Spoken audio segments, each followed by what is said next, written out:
Okay. Uh, I think I think we should be live. Let me check real fast. Ah, there we go. That it's the wrong thumbnail. As always, it's the wrong thumbnail. 1 second. 1 second.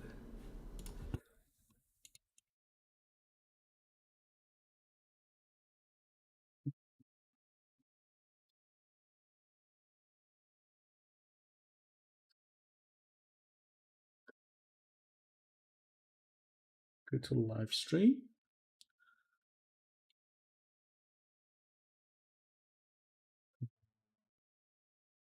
Now I go here. Okay, can I upload a thumbnail? There we go. Perfect.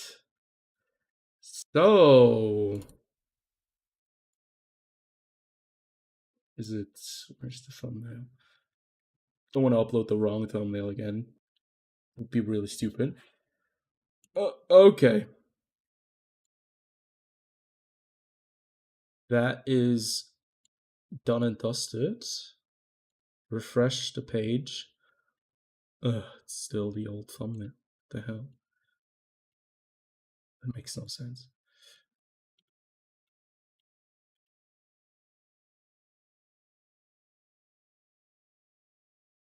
Oh no, it's the real thumbnail. It's the right one.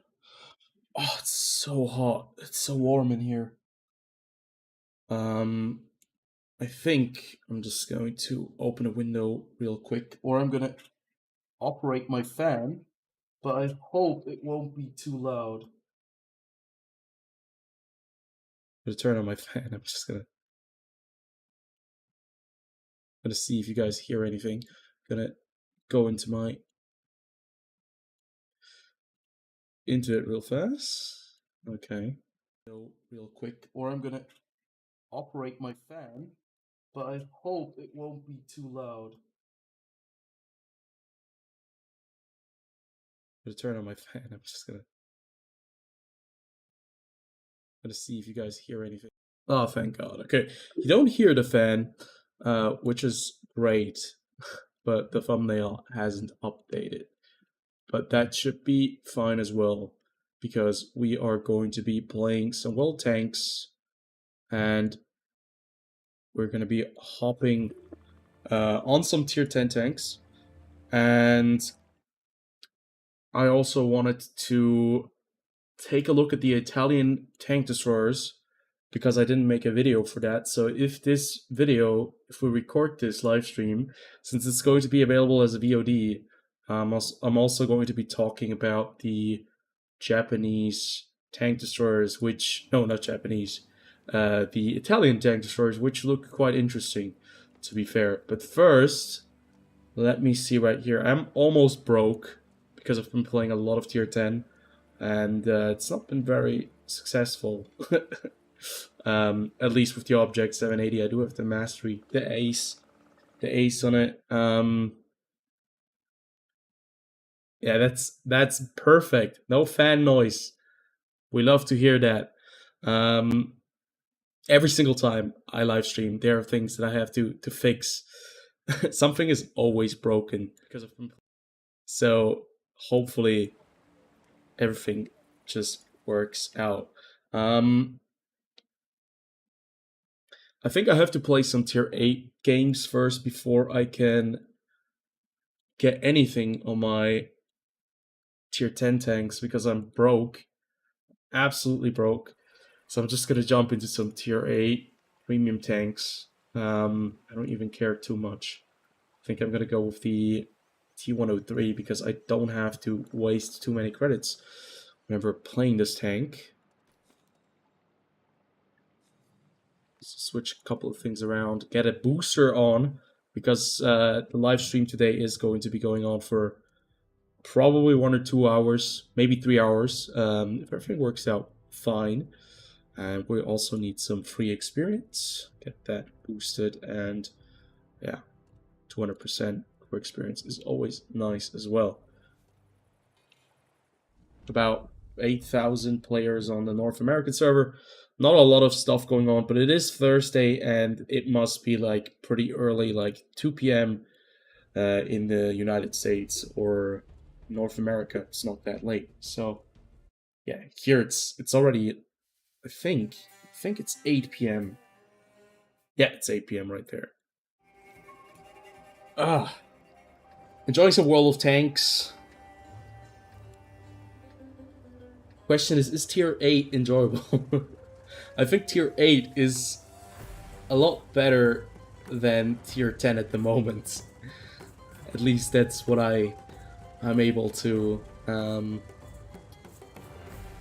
yeah, I'm able to realize after having played only tier 10 the last week, and it's been very draining with all of the chieftains to 279Es and other tanks that are incredibly good at hull down, like the Kranwagen. But the 780, it's not a bad tank. We're going to be playing it as well on the live stream because I'm trying to get it to 55% win rate. And I'm currently stuck on 51% because I had a very toxic session where I was about to sell the tank.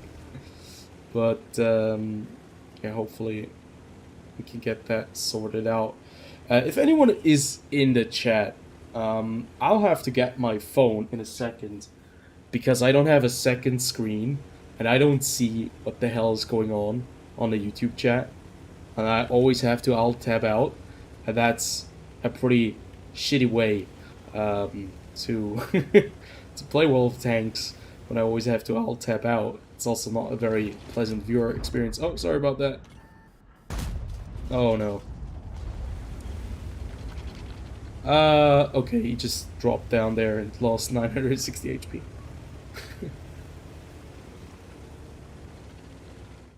Either way.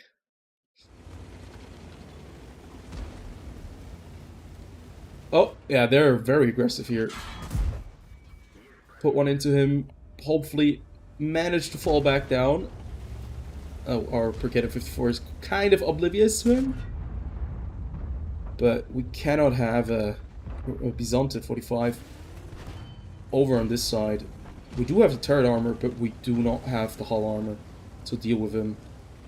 And he's in a very good spot where crossing would mean we'd have to sacrifice quite a lot of HP. Unless the Brigade kind of goes first with the gun depression that he has. Could put some pressure on this guy. Okay, never mind. There we go. Big hit on the Brigade 46, who was very aggressive. Yeah, that's basically how you play this map. Oh boy. I'm gonna get double barreled. Please don't sit behind me. I also just want to live like you. Yeah, this tank... Maybe I should not have gotten this aggressive into that position. But I'll be right back. I'm gonna go grab my phone.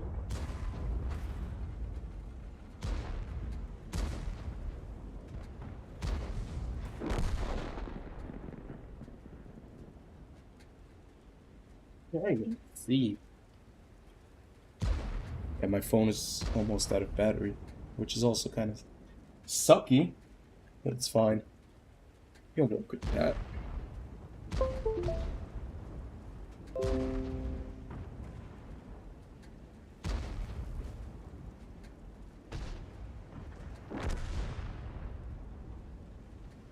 Okay, there we go.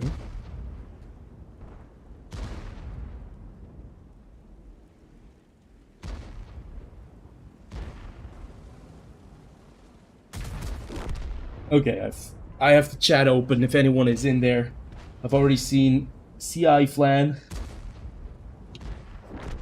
Welcome to the live stream. First game is always first game always sucks. But I think we're gonna win this because our guys have just eaten up everything here, knocked out their HP. And the Caliban and I were basically the only two guys that died on this flank.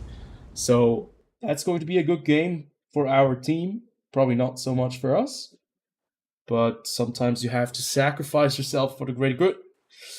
unless you're trying to 3-mark certain tanks, which I'm not trying to do with the T103 right now. I do not really care too much about the damage output. Well, I should care about the damage output because I need credits desperately. What is a good credit printing machine? TS5 is a good credit printing machine, but we're missing a guy. So, I still have to like get a system where I can get like tank requests, because that would probably be quite nice.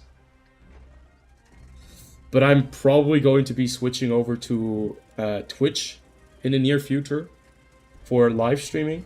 But since I'm such a small channel, I think it's going to take a while before it's really going to take off, if it even is going to work out. Yeah, first game's always embarrassing for everyone. That is the case. That's just how World of Tanks is. When you're live streaming, usually your game sense flies out of the window. You do some very radical stuff. At least that's what I've noticed when I'm live streaming. When I'm not live streaming, you have all the patience, all the time in the world. Right now, we're on a map that Fisherman's Bay. The middle is quite essential, and we have nobody there, but I'm too scared to go in the middle with a TS5. I'm not willing to risk that in a TS5. I know that my accuracy on the tank itself is quite horrendous, so I should probably be going somewhere where I can be a bit more offensive, so I should have gone with the heavy tanks. But what I'm always just so worried about, whenever I'm playing a tank destroyer on this map, when you have to cross. Like, this map is a lot worse to cross, so at least this side is a lot worse to cross than the other. Because they have like a line of bushes where they can basically set up and they're going to ruin your day. But since we have a very aggressive LT-432, I think we're just going to support him, go right next to the very big windmill, and use our armor to our advantage. Hopefully not get spotted. Lorraine shouldn't spot us. He's too far away. I'm just going to go into the dip. No need to be out in the open on top. But yeah, I actually wanted to watch the Italian heavy tank, or no, heavy Italian tank destroyer video from Wargaming, because I'm quite interested to see what kind of content that is going to be, because they look quite interesting and they have some pretty neat features like auto-loading and a lot of frontal armor. And it looks really weird because the turret is placed in such a weird spot that they look quite unique. I think that's quite nice.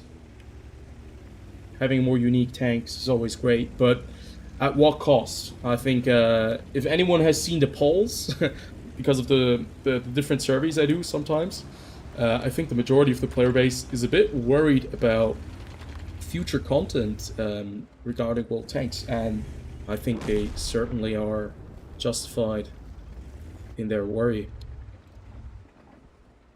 Okay, so there's a Scorpion over there. There we go. We're just gonna continue on, because there's probably more hiding in the back. To be fair, like, what are they gonna do against a TS5? A TS5 that can go hull down. That is my my goal. Hull down, hide that cupola on top. Like right there, somebody spots the WZ-120, and maybe we can just get in time to let off a shot. No, he's too fast. We're too slow. But that is a guy that we can certainly penetrate through the turret. This premium tank is already actually quite overpowered if you think about the armor potential that you have and the incredibly good rate of fire. So this is already like one of those premium tanks that are a bit problematic for World Tanks when they were first introduced. But I think we've gone way past that now. Bad premium tanks or overpowered premium tanks. That's just... We have arrived at the place where things have changed quite drastically. And where we are facing some pretty crazy tanks. That was a bit of a waste. Okay.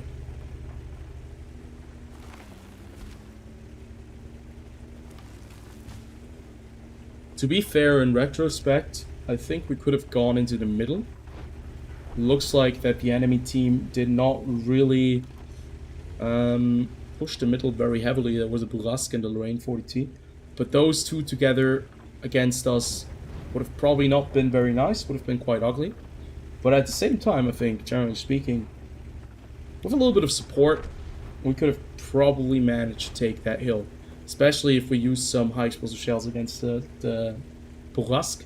Even maybe the Lorraine. Could have been a pretty nice game. But right now we're kind of fighting for scraps and we're too slow to get anywhere. But the enemy team still has 7,000 HP, if I recall correctly, up there. But I don't think that is the correct number. It's probably way lower than that. Oh, there's a little bit. Oh no, we just hit the Type 2 in front of him. I'm very happy that there is no more team damage, because I would have been, yeah, would have been really expensive this year, because I've just fired on so many teammates. So many rounds that were supposed to go somewhere else, and I knock it into a teammate. So we have a TS5, T-34, who's about to get nailed in the side. Nope. There's TS5. I think the King Tiger over there. No, the T-34 is the better option for us. Is it gonna come out? Might be.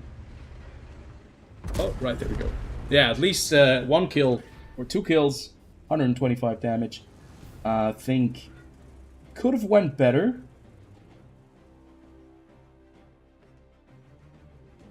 But at the same time, it's okay. I'm gonna turn on my lights real quick. It's getting dark in here. I think it's going to start raining soon here. Okay. Let's see, maybe we'll need that bonus field modification. Yeah, we're gonna put that in there as well.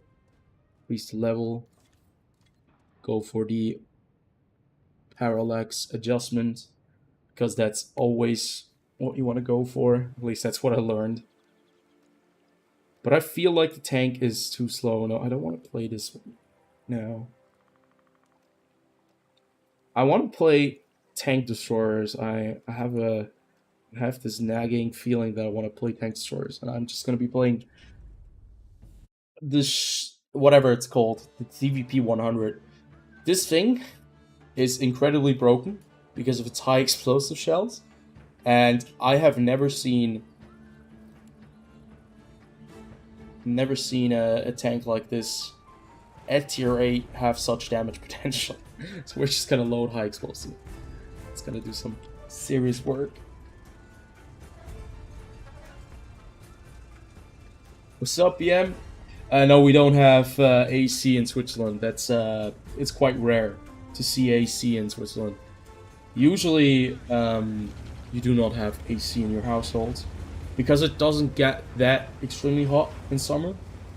It does get hot, but it's not like I'm not sure, like some other places where you have this incredible heat with some very aggressive dampness.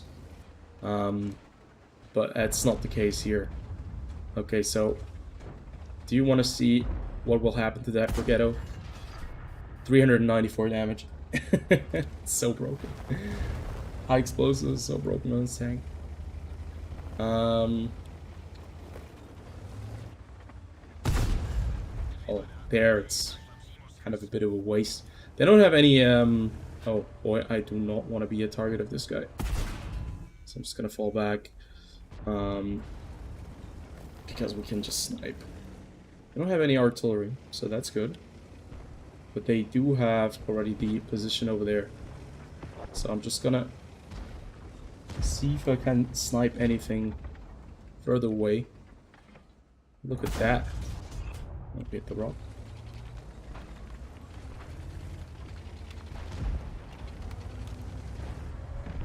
Yeah, I remember the time where I was visiting Asia, or when I was in Shanghai.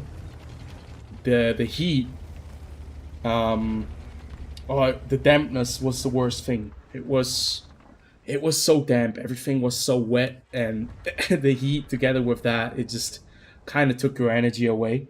But I also know what you mean. It can like get cooler sometimes. Um, like in winter, I remember that it was actually quite cold. But I've also just been like in California visiting my parents recently, and it was actually quite interesting because when I was there, it was January, February, and you'd expect that it would be kind of warm, but it turns out, well, what a bad shot.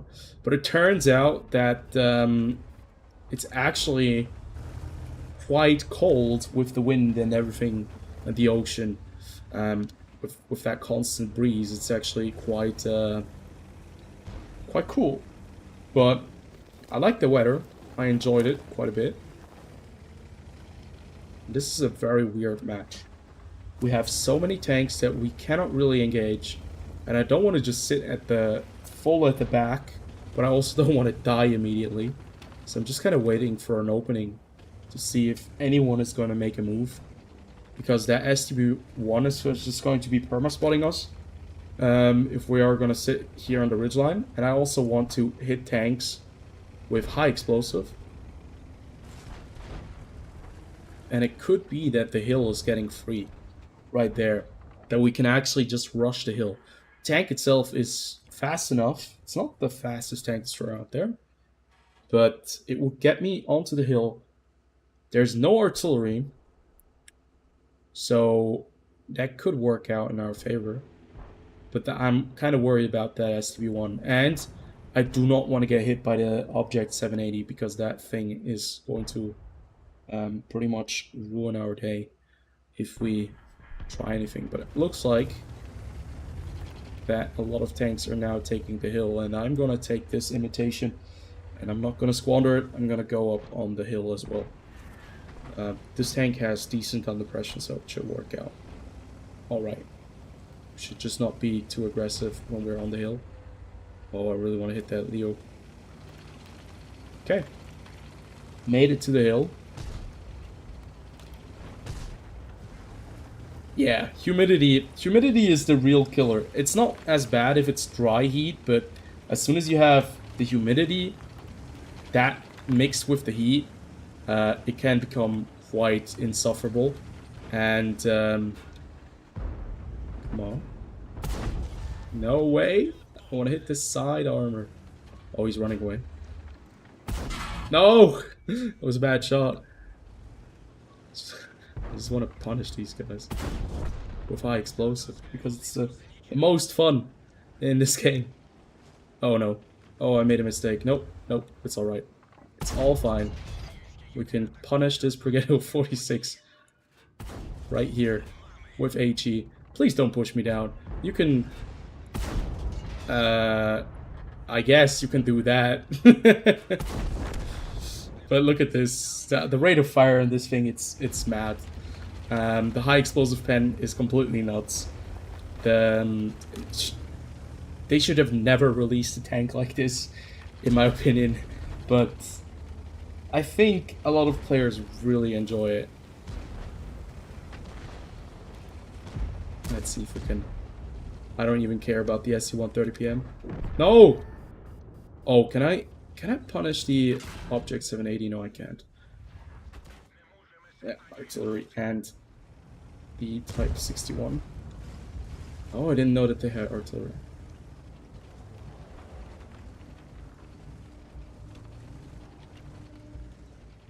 Yeah, but I never have really been to a place in the United States where it was extremely like insufferable hot and humid. Um, I've only been to a hot place. I mean, with Nevada, Arizona, it's quite hot, but it's not as insufferable as other places because I think it's the dry heat that you can survive. It still is not the most comfortable thing to witness, um, but having all of that, and you can't risk it every single time. I only have 13 HP. I think the artillery is gonna kill me in a second.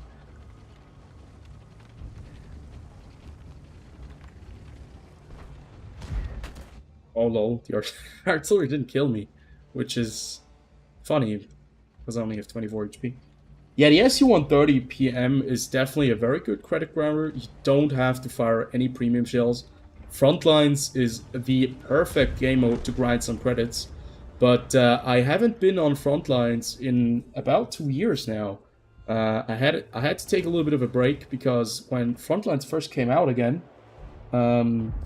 it was way too hot, and it was just way too much gameplay, too much time invested in Frontlines, and I just couldn't take it anymore.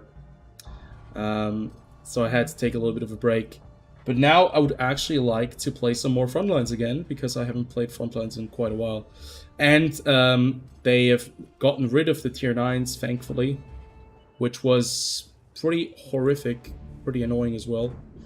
Doesn't look like we're going to get any more damage here, which kind of sucks. Unless this C-130 PM.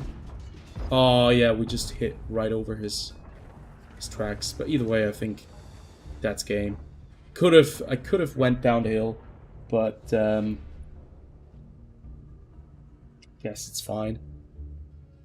Got very lucky to farm that Progetto, else it would have been a pretty bad game in terms of damage dealt.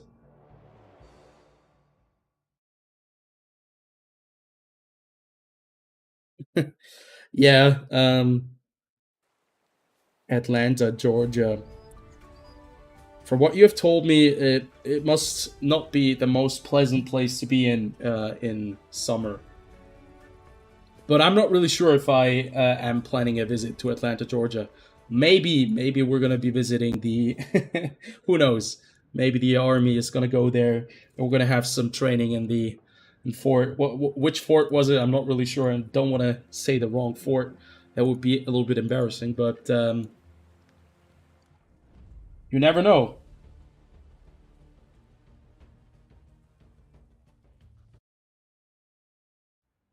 I just thought that, like, I mean, Frontlines. The great thing about Frontlines was that the maps were much bigger, and I think with all of the tier 8s, I think all of the tier 8s, it was fun. It was fun to have this complete battle where you don't have to face any tier 9s, tier 10s. You have no tier 7s. You have no tier 6 tanks. It's basically what tier 8 always was supposed to be, and I think you really saw in front lines the way that how some tier 8s were so much better than other tier 8s, and that they were kind of tier 9 or even tier 9.5 for some of them. But when it introduced like the tier 9 ones, I'm not really sure who got the tier 9 tanks. I think it was the vehicles that were, I think the ones that were losing, they got like access to the tier 9. Eventually everyone got access to tier 9s in the later stages. But for me personally, it wasn't any fun. I'm trying to grind credits, and whenever I'm gonna go up against tier 9 tanks, I'll have to waste credits by shooting gold. And I think the idea that the enemy team gets a little bit of a boost, that is a cool idea. You know, in retrospect, but I just had the feeling that people were in front lines to earn the credits, and they didn't really care about any of the other things. So generally speaking, I just think that I still think that Frontlines works out. We currently have like Steel Hunter, but Steel Hunter at the moment is completely uninteresting to me because Steel Hunter doesn't really. Well, you can't really do anything in Steel Hunter at the moment unless you grind the mode. Because certain vehicles you just cannot get your hands on. And I just really think that that sucks. Um, why would they lock? Why would they have like a soft lock on certain vehicles in Steel Hunter when having the ability to play these different tanks is the entire reason why people are playing Steel Hunter? Just think it's quite confusing and irritating that Wargaming went down that route. But we have seen that a lot of times now in the recent years, where Wargaming have actually released PvE modes or PvP modes or whatever, and then they changed it around that. Oh yeah, let's spot it. Yeah, should have not fired there. I felt very safe. But we have saved some of that HP and we've done a little bit of damage with that bush. That is a very powerful position. Usually it gets pre-fired a lot. But yeah, I think it's just a weird decision by Wargaming that they have to make everything into like a monetization opportunity. I think it wouldn't be as bad. I don't think it would be as bad if, you'd had access to every little thing. Like you had access to the main parts of the game, and like they would only put something behind, I don't know, a grind, which is maybe a camo or something like that, but not the main vehicles. Doesn't make any sense to me. Yeah, Steel Hunter is very arcadish, but I know a lot of people who really enjoy Steel Hunter, and a lot of people who are really upset that some of the vehicles now are like behind this wall where you actually have to use tokens, and if you do not play enough, you do not get enough tokens. And if you do have a bad game in one of the tanks, you're not going to be able to play that vehicle again. That is just...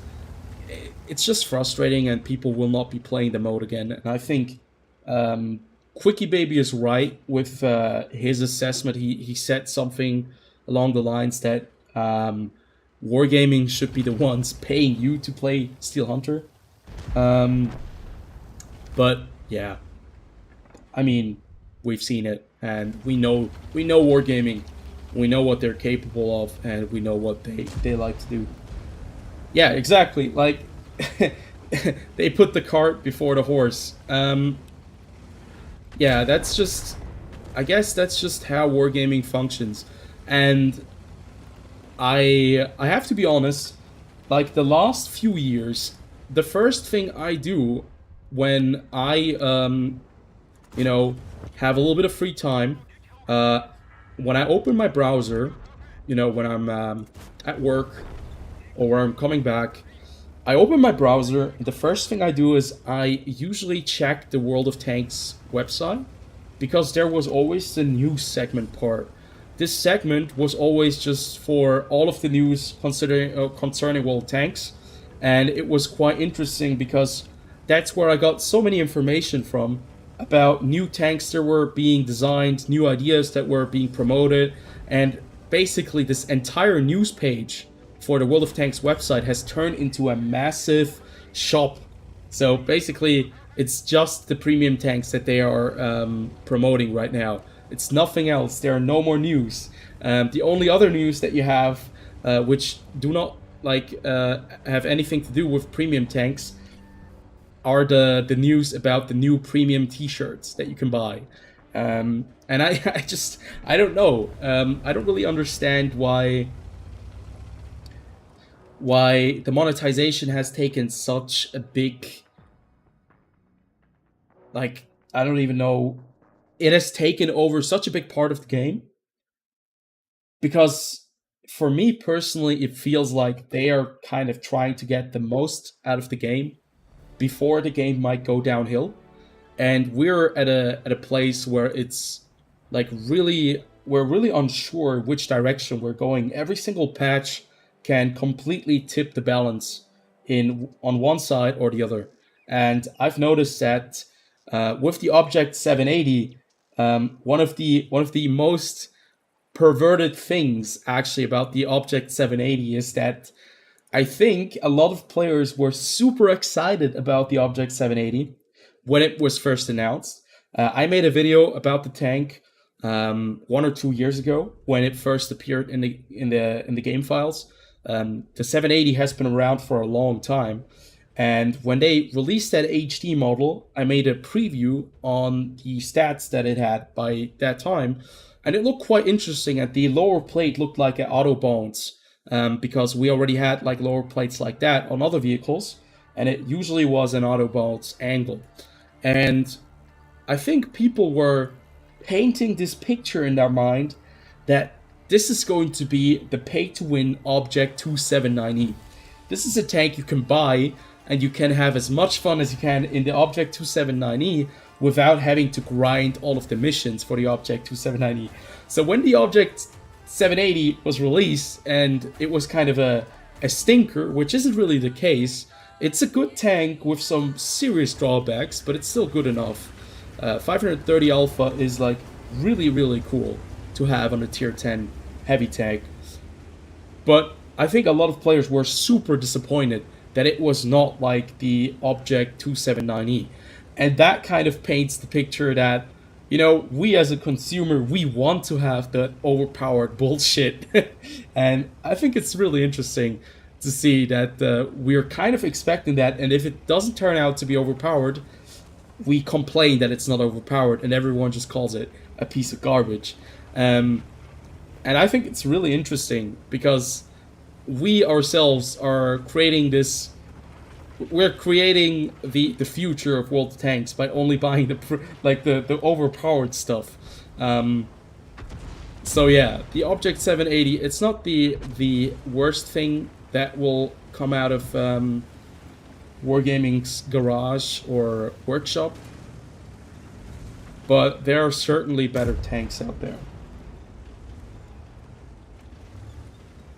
Did console really reskin Tech Tree tanks?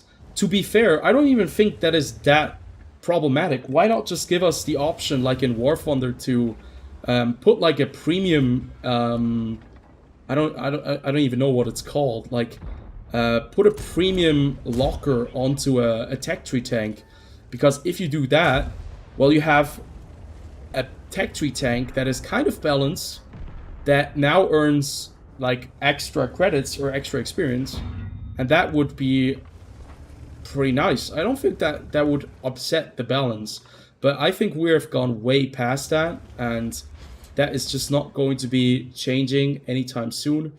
We're going to see. Oh, look at that shot. That was that was a pretty disgusting shot right there.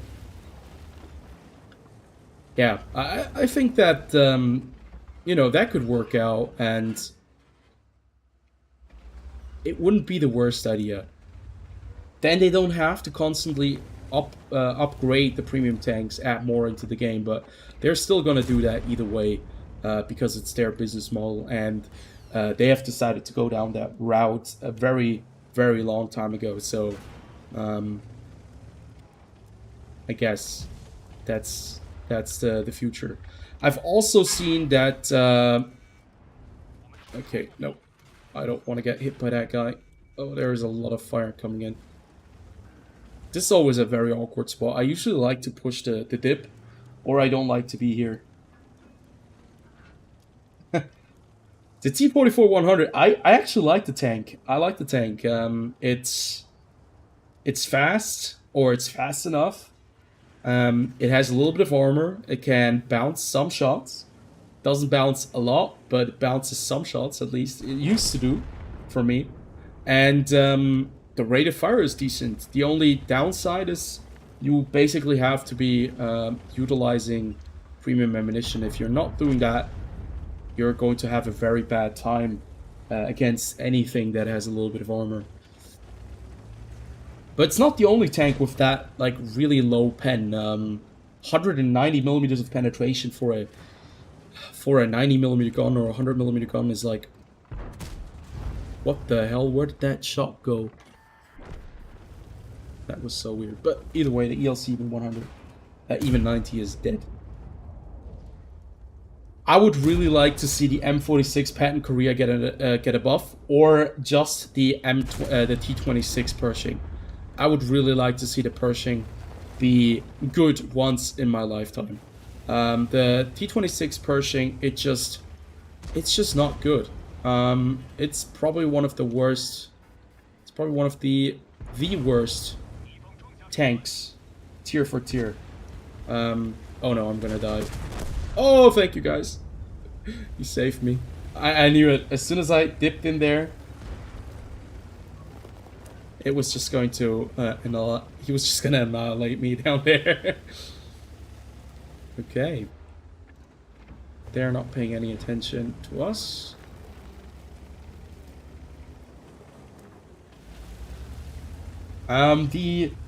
The Object 274A, armor-wise, is probably the best premium Tier 8 Soviet medium tank. That thing just eats shells like for breakfast. The only problem with the thing is actually the mobility is quite decent as well. But one of the biggest issues I've had with the Object 274A, because I got that tank eventually as a Christmas in a Christmas loot box, I hate the gun dispersion. I hate everything about the gun. The gun is so disgusting. You really need to run so many things to increase the effectiveness of the gun. And if you don't do that, the Object 274A is a complete piece of garbage that I don't think anyone will enjoy. But the gun itself is quite good, at least in terms of dealing damage and penetration. And what also is quite good is the armor. The armor layout is really troll on the Object 274A. But I haven't really upgraded it, so I haven't played it often. And in its stock configuration, it's a pretty terrible tank to play.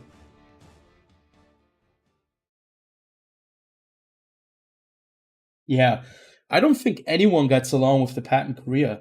I think it has like one of the lowest win rates out of all of the tier 8 premium tanks. It's pretty close to some other tanks. And another tank that I cannot get behind at all is the let me go over to it. I might still have it in the garage. It's an American tank, and it's the T-25 Pilot #1. I'm not really sure if any one of you guys still remember the T-23 E1 or E2. I'm not really sure which one it was. That tank used to be a Tier 8. I think the Pershing used to be a Tier 7. At the T-20, I'm not sure if the T-20 existed or didn't exist at that time. But either one, like, they switched places and then they took it out. And this is kind of the premium variant that they've put into the game afterwards. And it's such a piece of trash. The firepower, or the rate of fire, is pretty bad.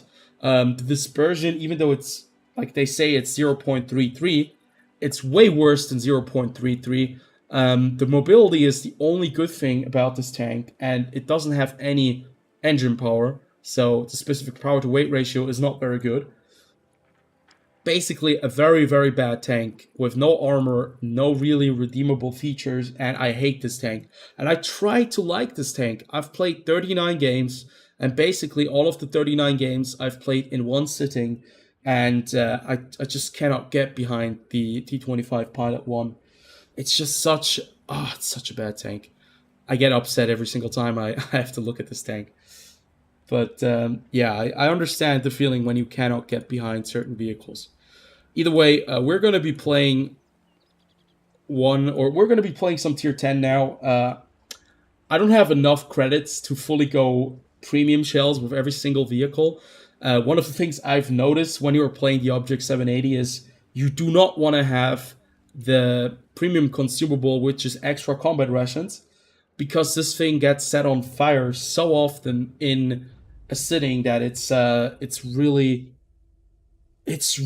exhausting. I have been set on fire 3 times in a single game. Got set on fire at the very early stages of the battle. Had the premium fire extinguisher. 90 seconds later, I get set on fire again. My fire extinguisher just goes back into action. And then 2 seconds later, after I've just put out the fire, somebody shoots me again. And my fire extinguisher is out. And I get absolutely nuked. So this tank is basically... the entire vehicle consists of fuel tanks. It's really a bad experience if you do not have any firefighting skills on this tank. But I have 1 mark of excellence, and I need to do like 3,897 damage to get the 2nd mark of excellence, which is not very easy for a player like me. I'm not the greatest World Tanks player, but I like a challenge, and I like playing weird tanks that everyone does not like. I think I can go to the field. I think I'm just gonna go into the field.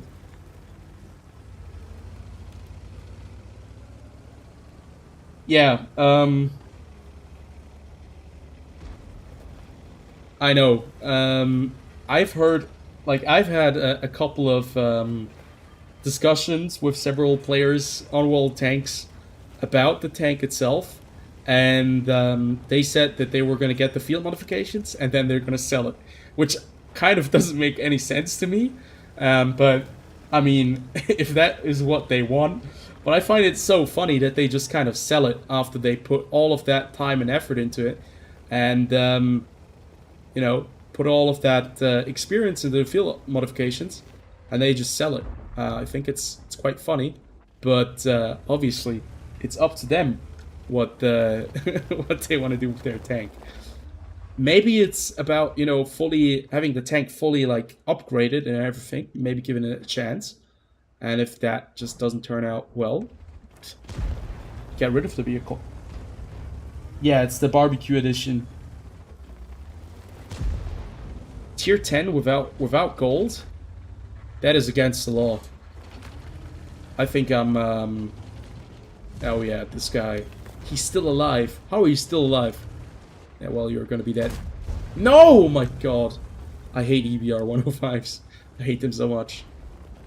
We have a gorilla at the back, which is going to be really, really nasty business for us. Yeah, not gonna hit that. Oh, the VZ was just around the corner. And we're not going to be playing aggressive with this tank out here.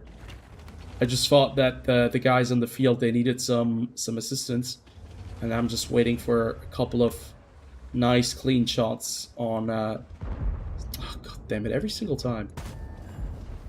But look at that, 567. The Object 430U behind me is taking quite a beating, but 567, that is why you play this tank. You play this tank because you want to do that really high alpha damage with single shot. DPM is not the best. It's not very good, to be fair. Or with a Karo 45T right there. But when you hit something, it just feels so nice as a heavy tank. Okay, but I was just thinking about the 121. Oh, the EBR. Look at that EBR. He's just running around. He just doesn't have a care in the world. Is he coming out to the field? Oh, he must be. Okay. Fuck you. Fuck that tank. We can play the EBR afterwards. No, I'm just kidding. Not a very big fan of the EBR, but I also don't play it very well, I think, either. A profit in the T100 LT. Yeah. I really like the tank, but the tank doesn't like me. I've been ammo wrecked in T100 LT like in 2 games in a row, which was really weird because I've never seen it happen before. But turns out I ammo wreck or I explode. So we haven't really used any of our HP. We haven't used... Okay. We haven't really used anything so far because we've been quite passive. And we've let our team do most of the talking. The view range on this tank is actually quite good as well, with 410 meters base. And the armor, oh, yeah, it works sometimes, but not against the Yagzilla. Oh, it's the back of the turret. But look at that alpha. Look at that alpha damage. Who doesn't like to have that kind of alpha damage? Don't hit me. Don't set me on fire. Yeah, okay, he's dead. Cannot hit him. Oh, there's the FV. 487. What a low roll. Nobody wants to have that low roll. Get out of here. I want to see the 600 damage shots. Like the very beautiful 600 damage shots. I'm gonna be a hero. I'm gonna push them. Oh no. This was a horrible choice. I want to get the assistance damage. At least let me spot the gorilla. Please. Don't just let me die to a gorilla that I don't see. I thought he was right there. I am confused. And I'm scared. Okay, do you see the Yakman's at E100 looking right at me? There's Skrilla. Jackzilla's looking right at me. He's looking right at me. He wants me. Okay, there we go. Let's see if we can... Oh no, we bounced him, he bounced us. Fair play. Fair play. Okay, buddy. Goodbye. Well, we did a little bit more than 3,000 damage combined, but certainly not the best game. Oh, he's still alive, so maybe I should... Nope. Not the best game in the Object 780, but it was a fun little fight in the town, and taking out the EBR is a beauty. Yeah, you just have to play it like Mario Kart. Just don't stop. Whatever you do, do not stop in the EBR 105. That's basically what I've learned. When I play that tank, I just keep on rushing. And if I die early on, well, I die early on. It doesn't matter to me. A tank that I have enjoyed a lot more is the STB-1. And as you can see, I am this poor that I cannot afford a third equipment piece on this tank, and I don't want to put on enhanced gun laying drive because you guys are just gonna make fun of me again, but I don't have the credits, so I'm probably just gonna put like a gun rammer on it because this tank itself is already very good, but I expected to put something along the lines of maybe optics on the STB-1 because I really enjoy this vehicle. So I think we're just gonna be playing the STB-1. Unless you have any tank requests. I basically have almost all tier 10 tanks, and I've been meaning to review like a majority of them, just for archives kind of sake, to have everything a little bit archived afterwards. When when the inevitable doomsday comes for World of Tanks and the game just kind of implodes because of all the bullshit. We still have like somebody who has all of the memories of how bad tier 10 was, for example. Yeah, safe storage. I never get it. I'm just too cheap for it. I'm too cheap for it. I go for everything but safe storage. RPG makes the game fun. What kind of RPG are we talking about? Are we talking about the rocket-propelled grenade, or are you talking about the real role-playing game idea? Yeah, I know. I made a video about that a while ago. There are certain tier 8 premium tanks you can sell, but not all of them. The tier 8 premium tanks that you have in the that are still in the tech tree, for example the T103, you cannot actually get back. It will only allow you to redeem it for 30 days, to buy it back for 30 days. And if you do not get it back in the 30 days, it will be gone, and you'll have to buy it back for gold or bonds, depending on whatever way you first got your hands on that vehicle. But it's a bit of a bit misleading if you ask me, because I would have probably preferred to have all of the same tanks or all of the premiums go the exact same way. That you can sell all of them and not have to worry about them expiring. So it's really important that you keep that in mind. Because if you do not, you're gonna have a bad time. Come on. There we go. Look at that. Beauty! 12 degrees of gun depression. That's what 12 degrees of gun depression gets you. And look at that reload time as well. Okay. He's a smart bee. He's getting into some cover. That guy is not very smart. We're gonna change into a high explosive shell. And he's not gonna show himself again. Just want to track the object. 268. Oh! He's got enough of it. Oh, look at that. There's some Manticore. This tank is so awesome, man. I cannot believe it that I haven't played this tank prior. Look at this. Look at this. You can just keep these guys in one place because you have this incredible rate of fire. And you can just be this annoying little asshole that keeps on shooting over and over and over again. Okay, I do not want to get hit there. There's an M60. Yeah, the STB-1 is a lot of fun. I loved the Type 61. Type 61 is such a good tank, and I never expected the Type 61 to be that much fun. And I always kind of looked at the Type 61 and thought, that's basically just a big Sherman with a 105mm gun. But it turns out the Type 61 is so much more than that, and I've never really given it enough credit. We have a real problem here in the middle right now. So, oh, look at that. 780. Get caught on fire. It's because your tank likes to burn. He's on 1% HP. Somebody please take him out of the game. Now to E4.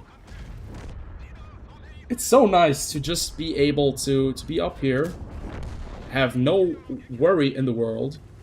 Nobody really cares about you, but you're the one who is doing most of the damage because you have this DPM and you have this really good gun. Yeah, there's another STB-1 over there. So now we have a little bit of a crisis. Because I cannot peek over this ridgeline. If I do that, I'm gonna get sniped by everything that's sitting at the back. And this AMX 13105 now is really clever. He's falling back to a position where he gets shot from 4 tanks up there. Oh, he's so unlucky. I think he kind of forgot about all of the tanks that are up there, but they're blind. They haven't hit a single shot on the AMX 13105. Oh, and he's going in. He is going in. Let me help out this. No. I was a second too late. My bad, buddy. Yeah, I know.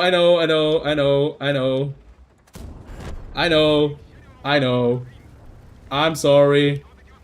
I am sorry.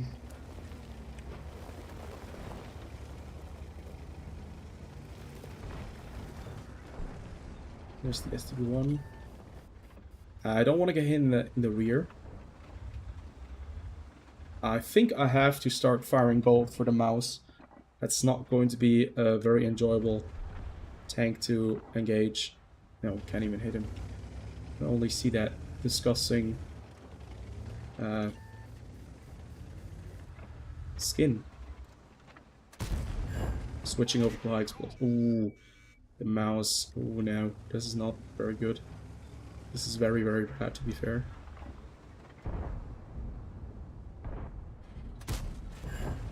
Oh, what? Didn't pen?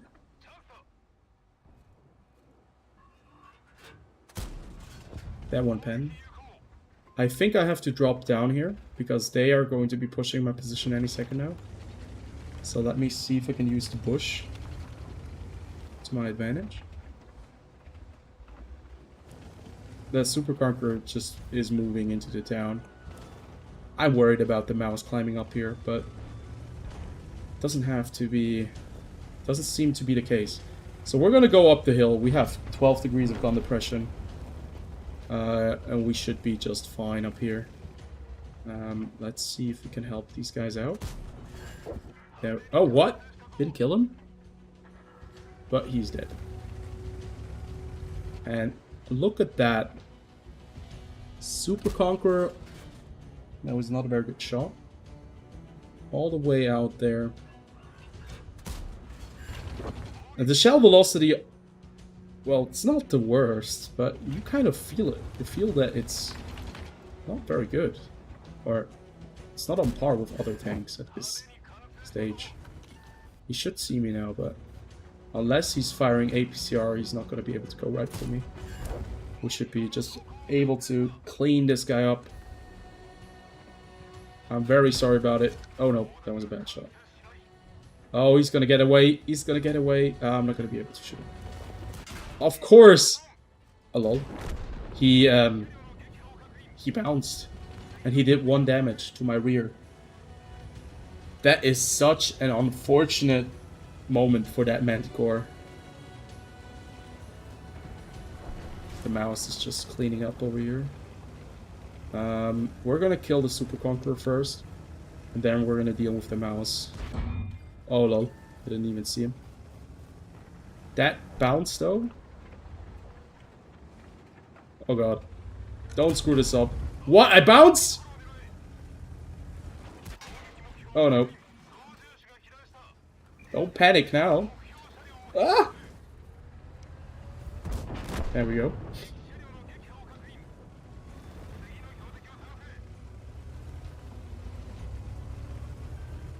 Okay, now I'm gonna load the gold for the mouse. I think that is fair for the mouse. Loading gold. That is something I would myself not be upset about if the mouse, if somebody plays the STB1 and the mouse. I'm playing the mouse. I'd be like, why are you not playing with gold? Because then you can just do this. You can just hit this mouse on the side of the turret and still bounce, because you suck at the game. Oh my god, I suck at this game. Oh, the mouse just fired. Either way, I think a GG. 4 kills, 8,100 damage, and some assistance. I really like the STB1. This is my 2nd game in this tank. And I have never seen a tank that is this powerful with standard rounds and has so many different things it can do. It can use heat shells, it is fast, it has gun depression, it has armor on the turret. Really, really cool tank. So overall, overall damage is at 7,241. And oh wait, I'm not sure if I just blow my experience. No, I haven't. In the M2Y. Okay, I got the most experience in the M2Y. That is about a couple of months ago. I just like the skin. I just really, really like the orc skin, and the final version of the orc skin. That's going to be looking so awesome. Look at that. That looks really, really cool. You have like a bomb at the back of your tank, and if you know anything about Warhammer lore, the Warhammer universe, like orcs believe that the tank is faster with color red, and because they cannot see the color purple, anything that is purple is pretty much invincible for them, invisible. So that's really cool. I think that's so funny. Yeah. A tank that I rarely play, but I used to really like before it turned into a premium tank, was this one right here. FV215B. I think we're going to take it out for a spin. I'm not expecting a good game. This is also a tank where it gets set on fire so often because the engine is right here. And you can just penetrate right through the cheeks here, which is so sad. if you think about it.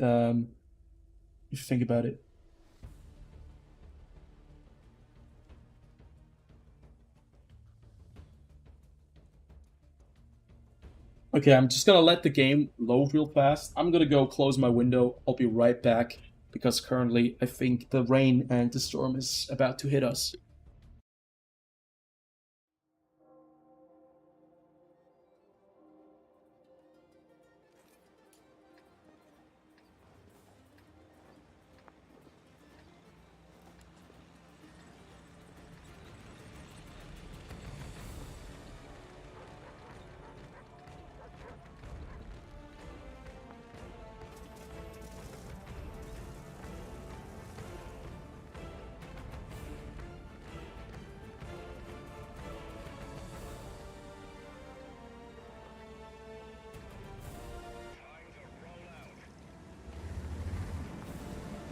Okay.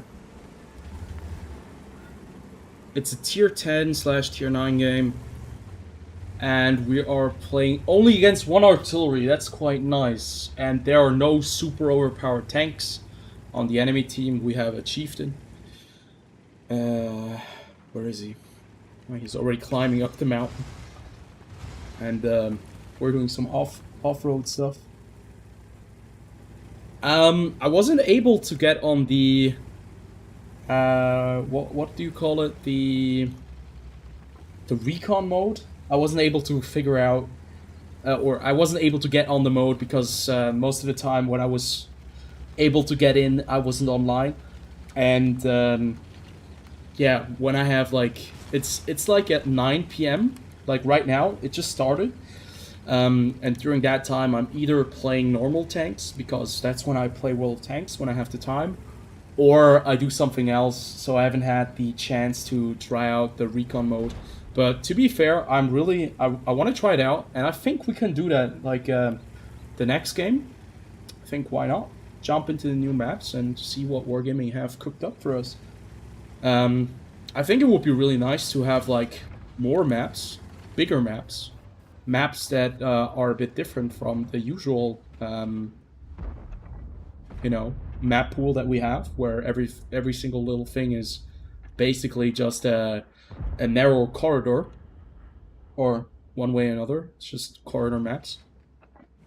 Would be great to see more open maps. That would be really awesome to have like really open maps that it's where it's so dangerous to drive out with your heavy tank. It's like suicidal. So everyone just has to play like medium tanks and light tanks, or else it's just too dangerous for you to play the game. But that's just my preference, because I'm a 30 medium tank player. I love to flank everyone. I love to shoot heavy tanks in the rear. It's just what I love to do, and I don't have as much fun when I play heavy tanks. At least in my opinion, I just don't enjoy them as much. And tank destroyers, you can chase me with tank destroyers, because TDs are. I just have the feeling that tank destroyers are not as much fun, unfortunately, as other vehicles, because it really, as a TD, you either have to stick to one place, or, you know, you are so slow and cumbersome that you don't have like the ability to really take part in a game. At least that's my opinion. So we'll have to kill the IS-7. We haven't lost any HP yet. Then we can hopefully kill the STB-1. There's right over there. Yeah, I know. But this tank still remembers how to kill IS-7s before they got that massive armor upgrade in the HD model. And this tank was just left behind to rot. Okay. We're gonna side scrape that AMX to death, which we probably don't have to do, to be fair. Oh, there's an E4. E4, hello there. Look at that. Yeah, he just shot me. He actually shot my turret. And he went right through there. Oh, there's a Foch. Look at that. I'm paying no attention. and I'm paying the price for it. Please don't. Thank you. And now we can back up and hopefully hit the STB1 or the TVP 150. Skoda T50.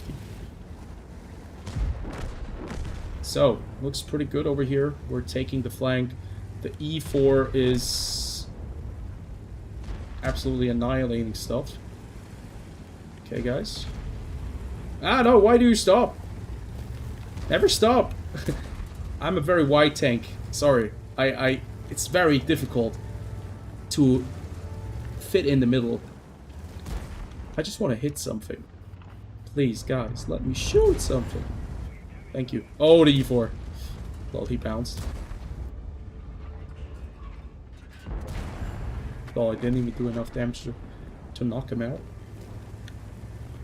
Yeah, sorry, I've been a bit in the game. Grand battles. I have deactivated grand battles because nobody knows what they're doing. I don't even know what I'm doing in grand battles. It's just one flank gets absolutely demolished by like 20 tanks. And that's why I've kind of said or kissed goodbye to grand battles. And I don't really enjoy grand battles too much anymore. When it first came out, it used to be like this really cool thing that I wanted to try out, but as soon as like everything became such a clusterfuck, I didn't have that much fun in grand battles. But maybe I didn't have enough grand battles as is, and I should have had more. Oh lol, he had just gotten annihilated by the FV. Yeah, the CDC. Look, the CDC is really awesome when you have mobility. The CDC is really cool when there's no restriction in your path, because the CDC, the entire idea of the CDC is that it's a fast tank that gets you from point A to B, and it can do a stealthy attack and then drive away as quickly as it can because the engine is very good. But no, I made a mistake. But at the same time, the CDC, the armor of the tank is the mobility of the vehicle. And because Wargaming have completely taken out bigger maps, everything is like so small, and everything is designed also for heavy tanks and tank destroyers that are like in like sardine maps. The CDC just doesn't really do very well, and I think that's quite a shame. For me personally, because I think the CDC is one of my favorite old premium tanks, and it just doesn't do very well anymore. Where's my CDC? Like there, right? I 2-marked this thing because I enjoyed the gameplay of the vehicle. Look at how much ammo you carry in the CDC. We're gonna be playing that recon mission with the CDC just to see what it's like. What kind of tier do you play for recon mission? Do you play tier 10? Do you play tier 8? I'm not really sure.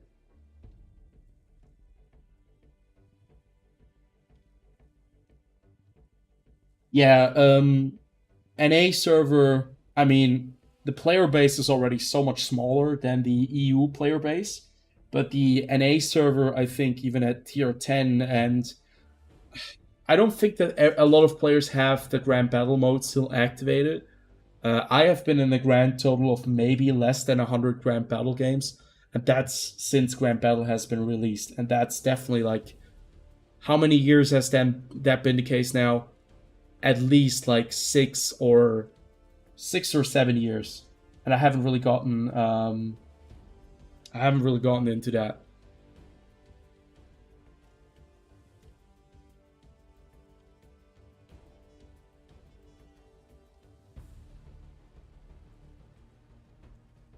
Yeah, the FV loads incredibly fast. The FV 215B, that thing loads about in 6 or 7 seconds. That's why it was so well liked, because it had such high DPM, and you could see that right in that little gameplay right there.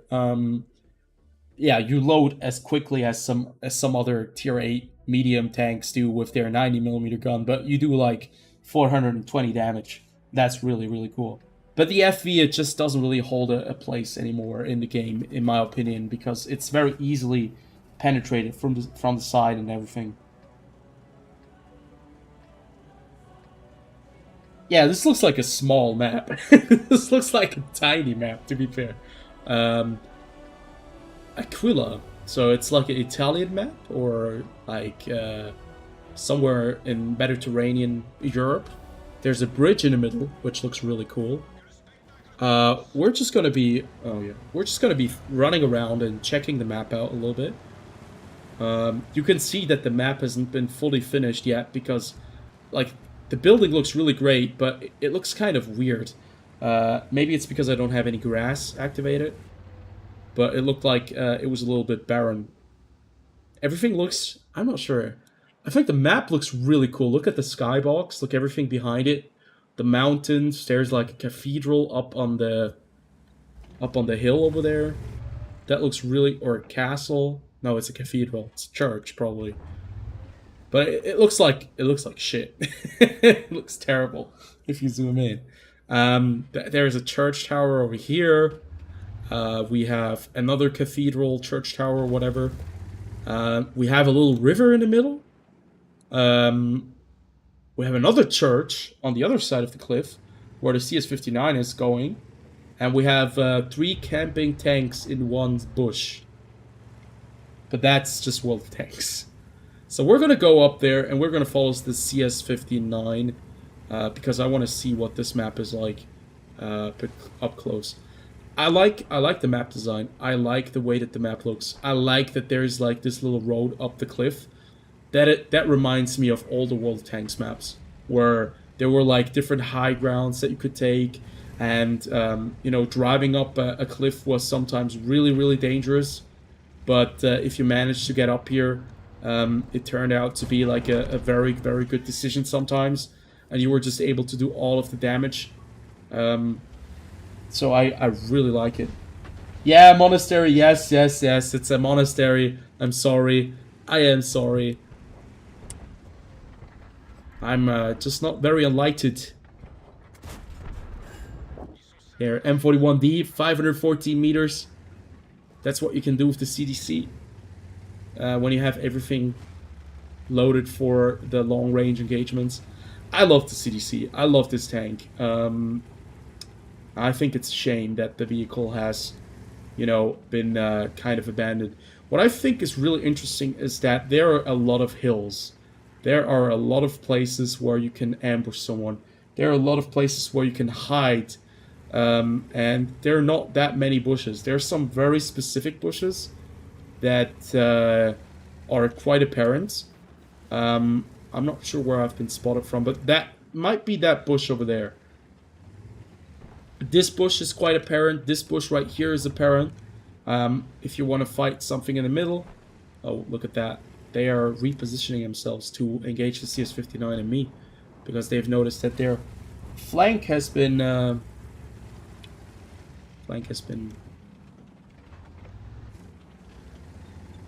taken over. Okay, I would really like to know what the city is like. So, I'm not sure. Do you think I can just drive through and get to the city? Because I would do that. I would just go to the city and see what it's like. Good. Here's the T-30. Should be spotting me right now.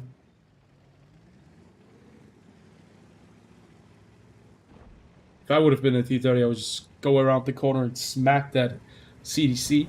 CDC was no respect. Thinks he can do whatever he wants to do. Okay, the Charfeteur just knocked out this Bulldog. And we're still getting spotted by something, so... It must be the LHMTV somewhere. And our E4, I think it would be best if we kill the T-30. But I don't want to get hit by the T-30, and I don't want to get hit by whatever is behind the T-30, so... Is there a way to shoot this guy without getting lit up? Oh, there's the Udas.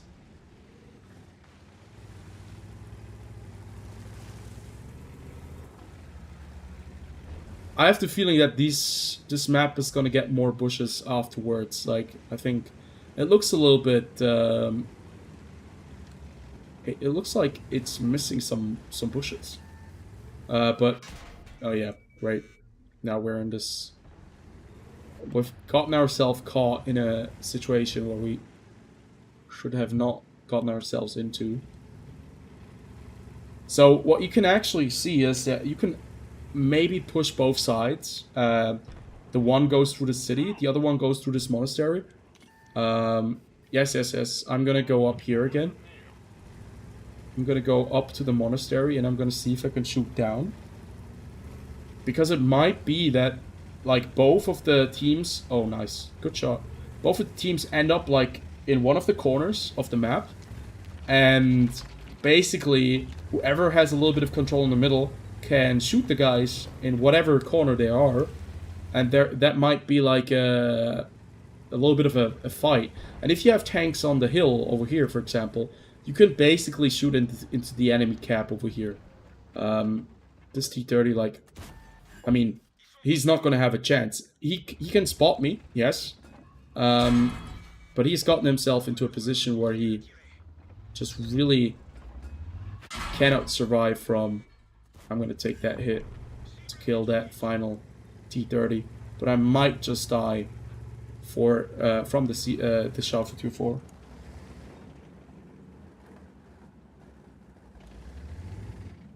I'm a light tank player. I prefer bushes. Oh god, artillery. I was just reading the chat. I immediately get, like, punished for it. I'm a light tank player. I want bushes. I want as many bushes as I can get. I want to have, like, rows of bushes in front of me, so I can just spot everyone while I'm sitting right in front of them in the bush. That is my dream. But to be fair, I think the amount of bushes right here, it looks like there are more than enough bushes, and it means that when you have to reposition, because there are not that many bushes around here, it will mean that it's a lot more dangerous to actually take up a new position, which is a good thing, because I think we have had some maps where there were so many bushes along one another that you were just getting perma-spotted by one guy sitting in that bush, which usually was an ELC even 90. And you just don't really stand a chance. Oh no. Oh no. Get behind the building. The LHM TV is still somewhere around here. He is in one of those bushes. He must be in one of those bushes right there. Right there. Ah, no, that's too far away. I have to be honest, you know, Wargaming, they have made a game where the spotting mechanics are really, really weird. The spotting mechanics, sometimes they work. Most of the times they work, but sometimes they really don't seem to be very apparent at what, you know, how they work. And that's when they made a video about it. They made a video about the spotting mechanics that certain parts of your vehicle act as... what do you call it? Like viewports, and if these viewports or points of, yeah, like certain points that when they are outside, they can be, or you can be spotted, and you do not get like the additional support from the bush. But it also means that if these viewports are not outside and maybe are not above a hill or a ledge, you will not spot anything, which is quite interesting, to say the least, because I've been able to shoot at tanks that were literally in front of me, but were on a little ledge, and that just weren't really able to... That was a bad shot. Oh no, I'm dead. I'm still alive! Oh, and he gets a massive hit. Poor guy. Oh, he gets hit again. Get more assistance damage, I love it. But yeah, either way, spotting sometimes in the game is weird. Oh, nice hit on the shot. 1,000 meters per second shell velocity. That's quite good. Back in the days, that used to be like one of the best shell velocity, standard shell velocity you were getting on a tank. Oh no, no. Yeah, Skoda T56 came around the corner. He had enough of my shenanigans, but he's gonna get blasted, right? Right? Ah, still alive. Oh, it's actually a really close match. So, okay, they got the LHMTV. They just need to kill the Skoda. They need to knock out the artillery. Afterwards, they should maybe capture the flag. But to be fair, I like the map. I like this map. It seems to be much more open. It seems to have a lot more maneuverability. This is a map that I think medium tanks will really like, where light tanks will probably shine well, and I think where heavy tanks will have a very bad time unless they sit behind one of those rocks.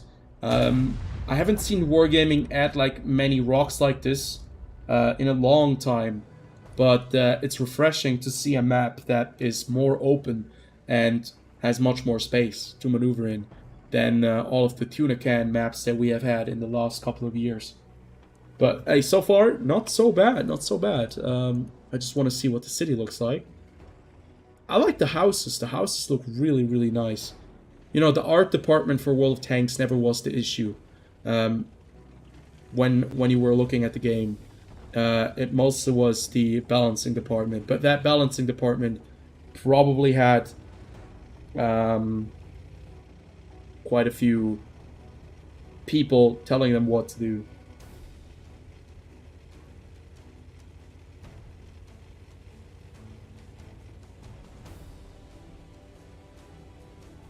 Well, I remember somebody used to ask why wouldn't they just randomly replace the bushes and place them in a new way.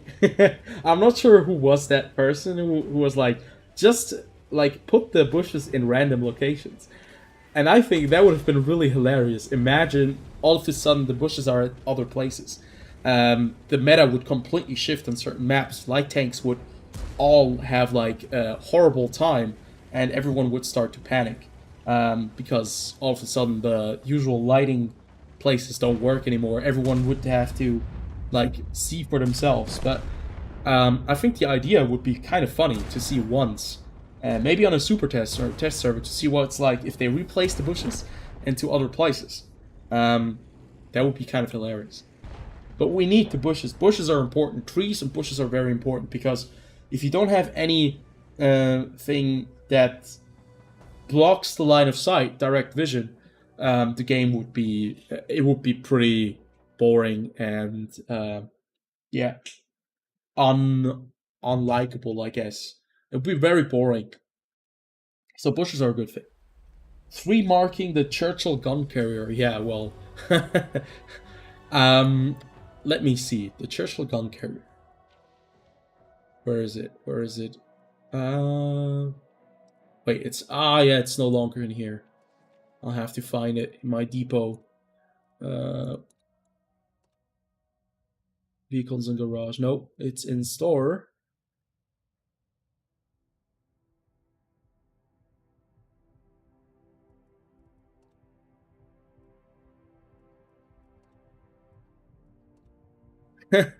This thing, I've seen quite a few people free mark this thing, um, and I wouldn't want to do it for the love of God. No, um, I don't even have the 32-pounder gun. I haven't even gone that far. So I don't think that 3 marking the Churchill gun carrier is something I'm going to be doing. But I should probably purchase it back. But why is it so expensive?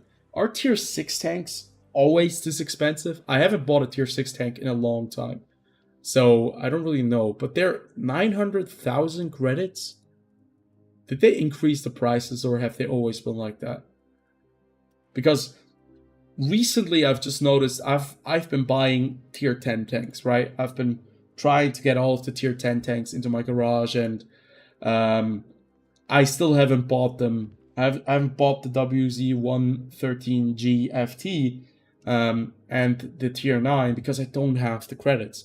Every single time I have the credits, something comes rolling around, and this time around it was the Object 780, and I needed about 9 million credits to complete that, so I had to grind a little bit of credits.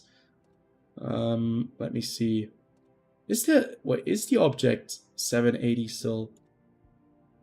Can you still get this? No, this is my unique number, yes. I think it's over. It should be over, right? Okay, we're gonna try, we're gonna be playing another tank?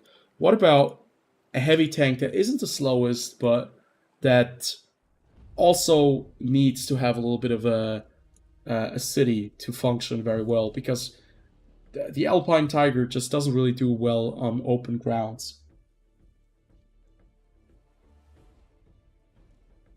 Yeah, but you know, Churchill GC, it's an ugly ginger stepchild, yes, but it's an ugly ginger stepchild that a lot of people really, really like. And I don't really know why. I've never played it, or I've played it a couple of times, but I've never really fully upgraded it. But there must be something. Maybe it's incredibly difficult to play. Maybe it's incredibly rewarding to play. But yeah, I might just do it. Who knows?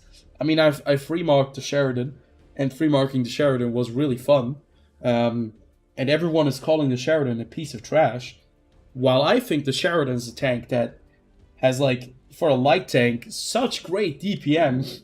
Like, how can you not get like 3,000 damage in a game when you're constantly shooting like a madman? Oh, I've played this map already.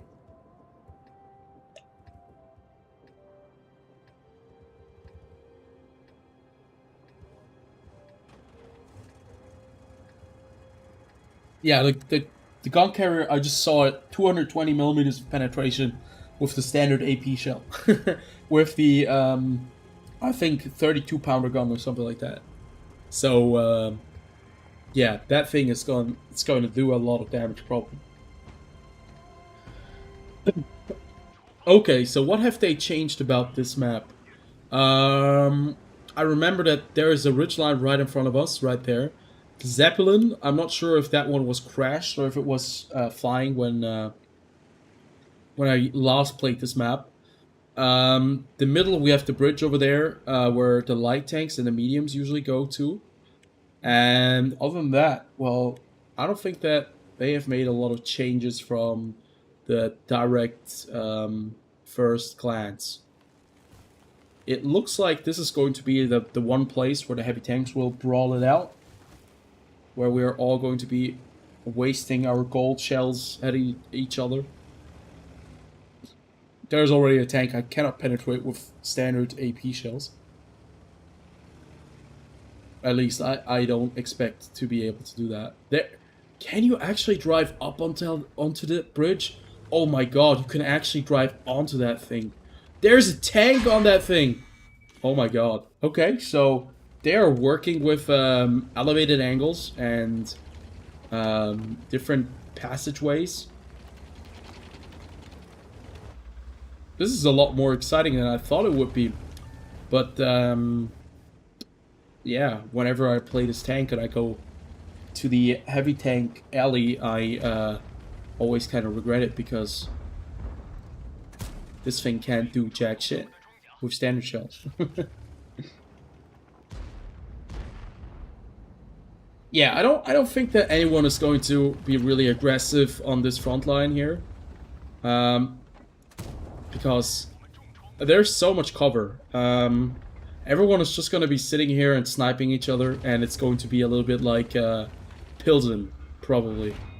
At least that's what I'm expecting it to be like.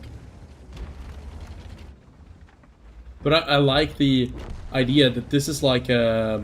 What is this supposed to be? This is supposed to be a factory of Zeppelins. Who doesn't like a Zeppelin factory? Yeah, I'm not going to be able to do anything against him in that position. He's just going to be annihilating us unless he moves forward like that and exposes his side armor. But we're going to dwindle him down.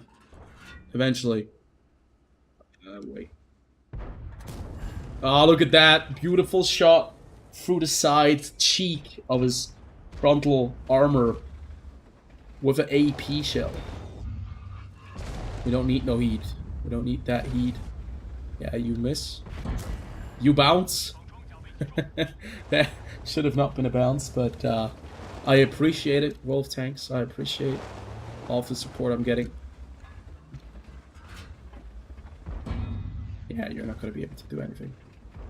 Wait, does that weak spot actually work? Oh boy. I really like the Alpine Tiger, even though it really doesn't have the very best penetration. But I still think this tank kind of slaps. We're just trading very, very badly at the moment. I'm probably just gonna fall back and let my team take a little bit of the damage. But look at this rate of fire, you know? Rate of fire of 11 seconds, 390 alpha. 10 seconds, maybe. I mean, it's a damage machine. Look at that. Object 705 now is taking it up the hill. 122 TM. Has bounced effectively. Nobody's firing gold, which I really appreciate, by the way. That nobody is resorting to gold ammunition. Everyone is just peacefully slinging that gray stuff at one another. And it's something you don't really see often anymore in this game. Don't worry, somebody's gonna start it and everyone is just gonna go with it.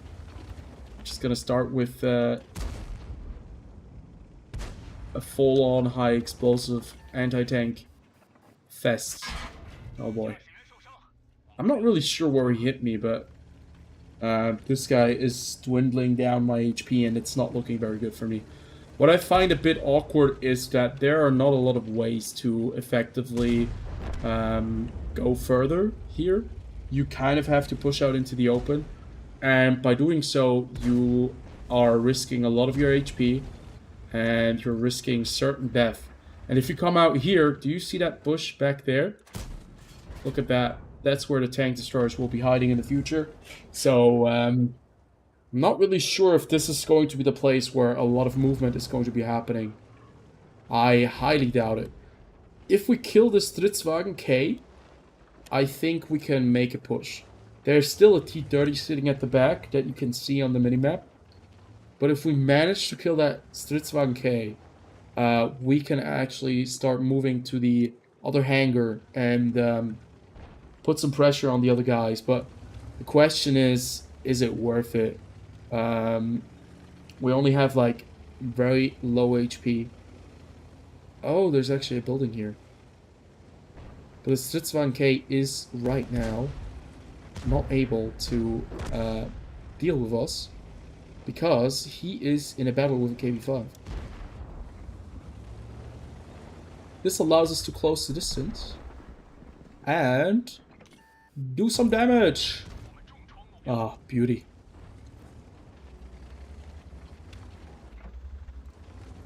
I really do not miss the old school stock King Tiger 2 or King Tiger turret. That thing is just really, really bad.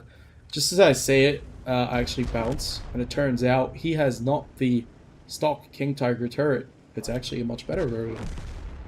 But our stock Tiger 2 takes him out of the game. Punishing him with a very nice shot. Object 705. I would really appreciate some assistance. But you have some other issues to worry about. Oh, the King Tiger's moving in. He's making a play. Look at that. A courageous stock King Tiger. Oh, I bounced. Oh, I'm not going to bounce that. Oh, I bounced it.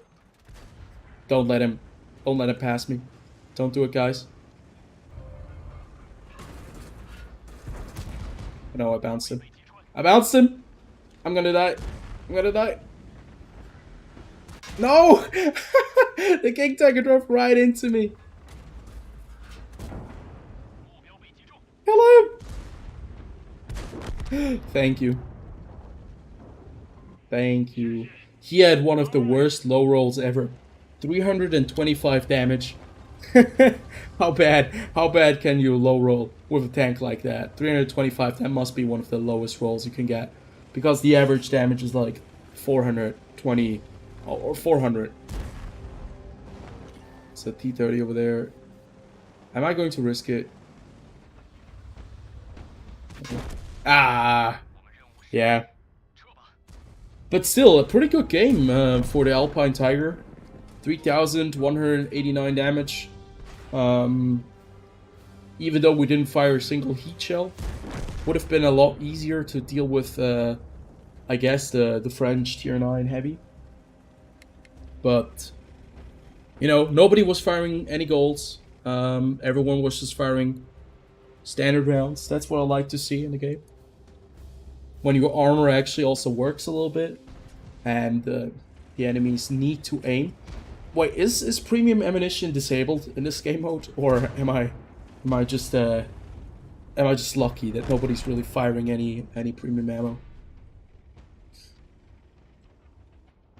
Either way, this map looks like this is going to be a very big slugfest for the heavies. The other side is probably going to be big enough for the medium tanks, but we'll have to see in the future what this map is going to be like. I've played this map before, and I have to be honest, before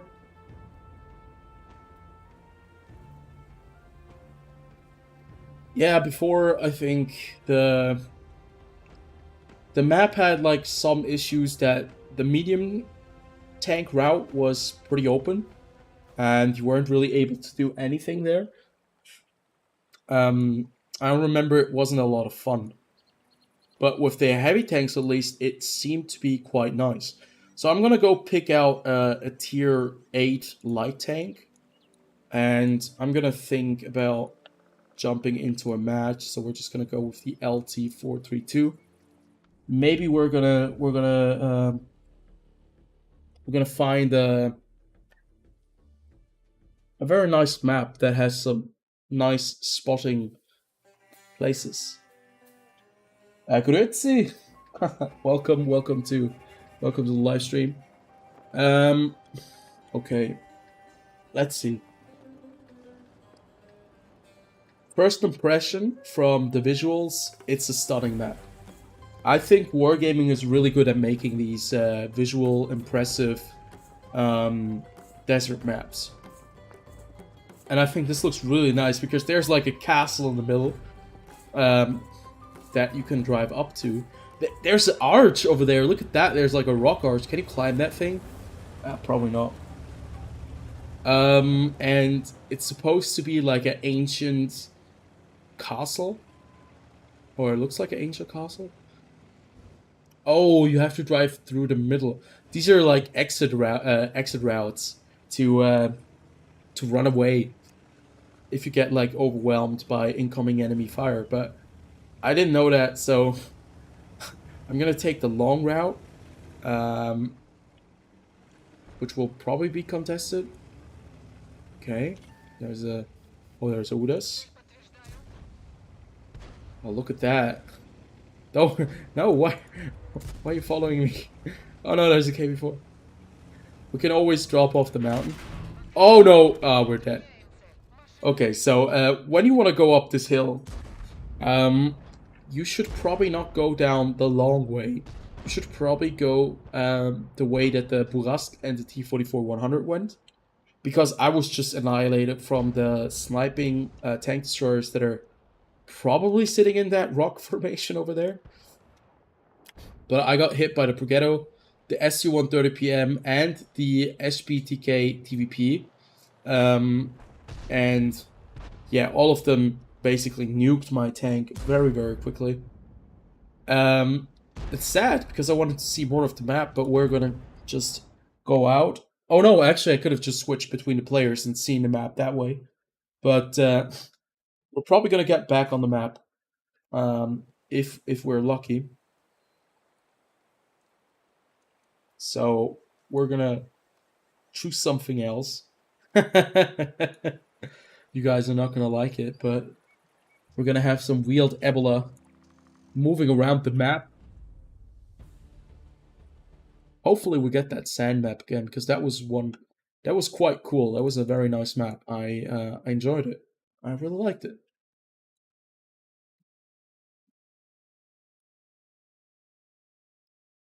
So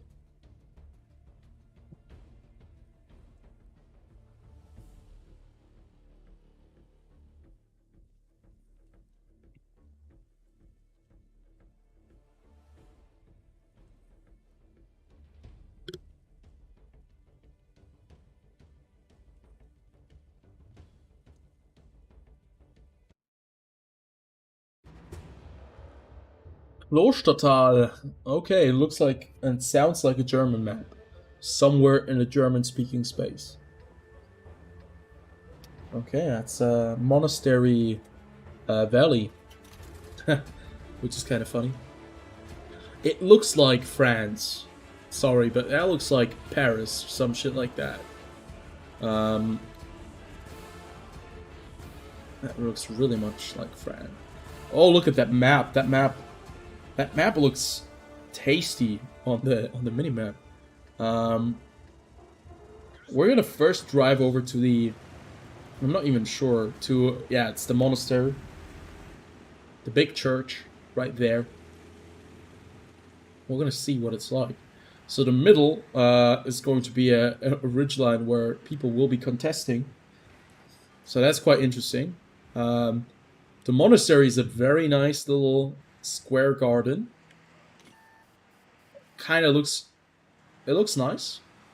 Looks pretty. There's a logo over there.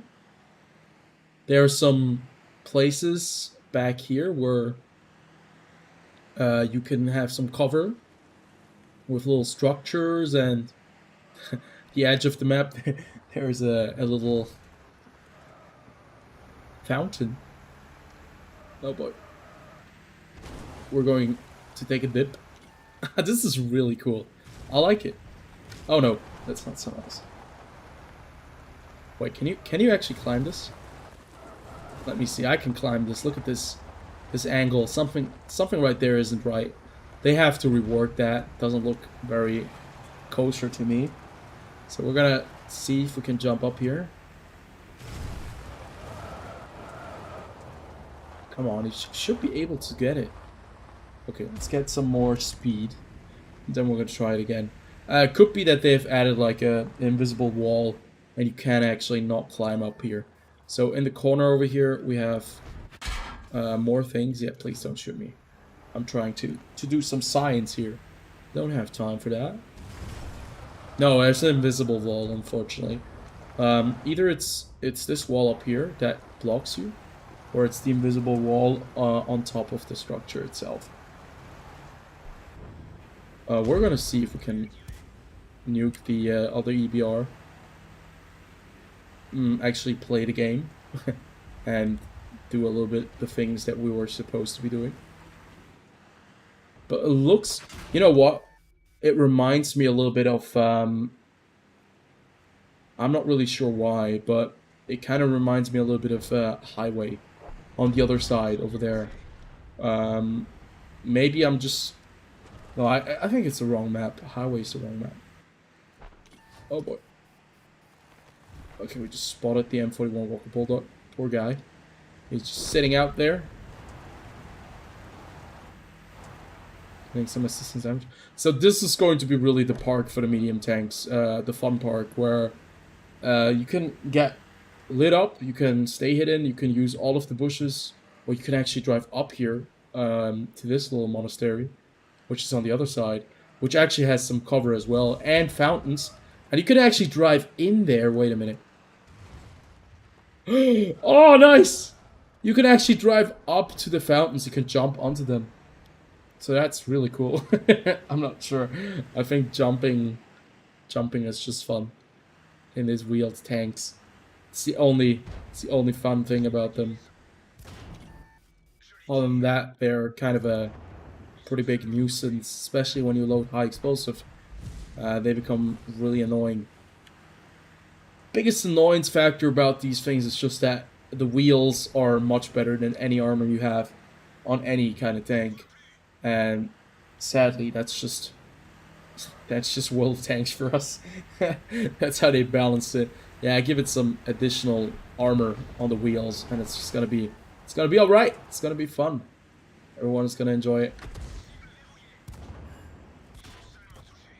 This M41 Walker Bulldog doesn't want to die. Our M41 Walker Bulldog is very low on HP. But yeah, you can see, like, I'm just pressing W. Pressing W is the only thing you have to do while playing this tank. W and right click, and you're gonna have a pretty good game. But it's a close one. It's actually a close match. So let's see if we can actually do a little bit of proxy or what is it called? Passive spotting here, because they should be right on that place. There's the M41.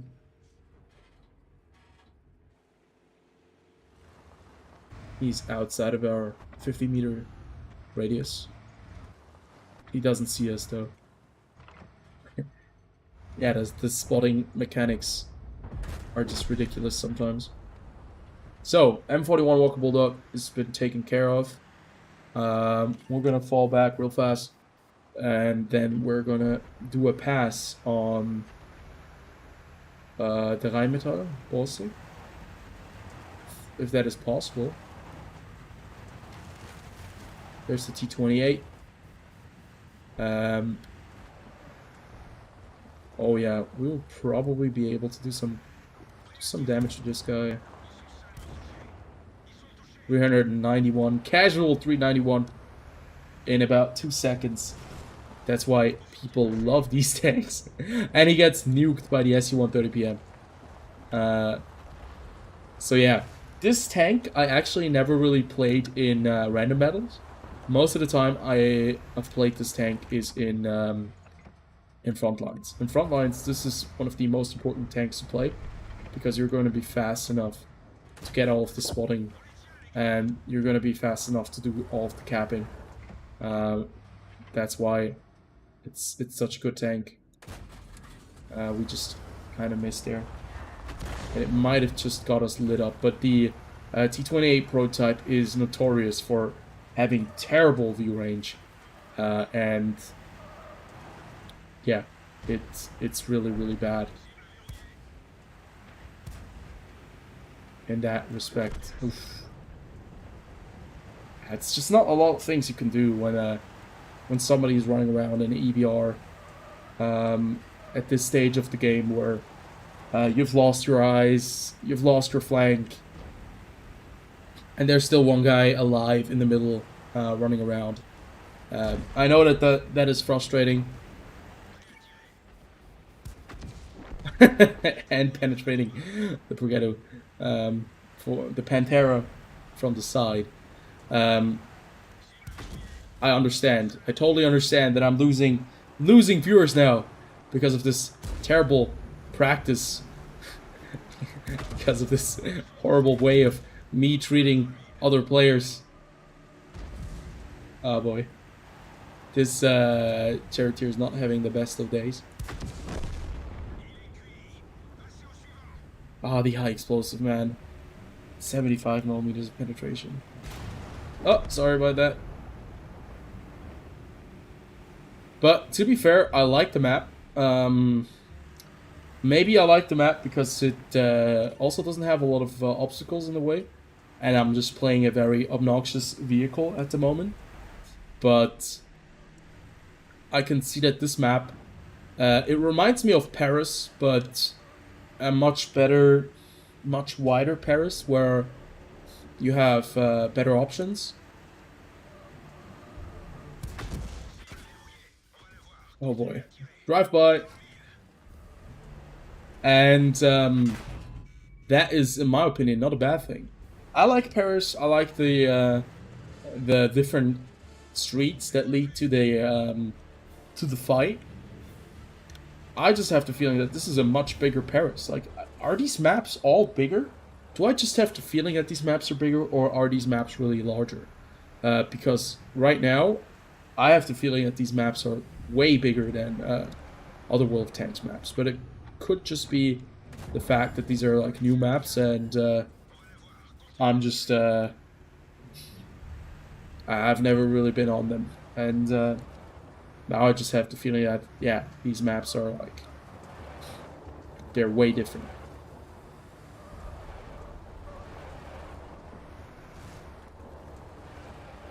Do you guys remember when you were able to there we go.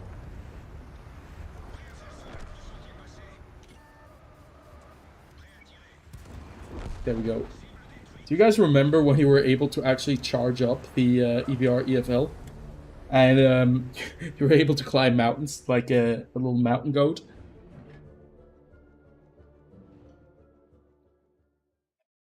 Thank God that's no longer a possibility when playing this vehicle. Okay, so we lost the in the LT4 3-2, but that was a very successful game where we did some very bad things to some probably very nice players. Um, I want to try out the STRVS one on one of these maps where you might not be able to maneuver too much. And also, by the way, I think that this is the last recon mission we're going to do, and afterwards we're going to jump into some more tier 10 games. Probably playing a Bashat 25T because I really love that tank, and maybe even some, tier 10 tank destroyers. Even though I'm not very good tank destroyer driver, I'm really not the best TD driver out there. So yeah, uh, you know, there are always times you need to learn.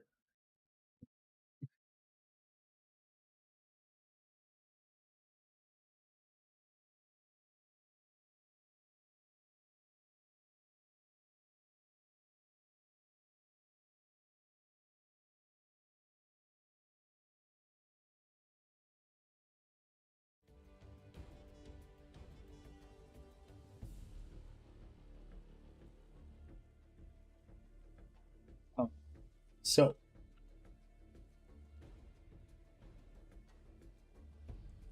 I've been online for about 2 hours now.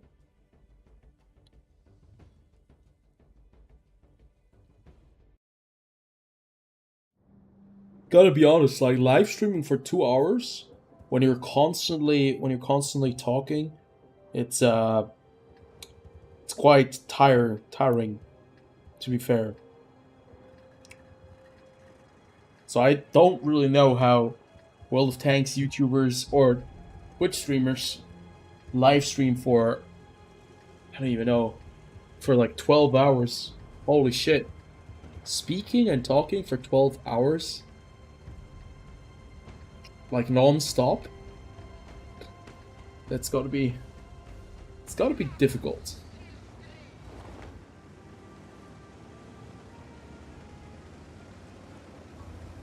Okay, so how do you play this map in a TD? Oh, I remember there's a bush over there. We're gonna take a bush. Um,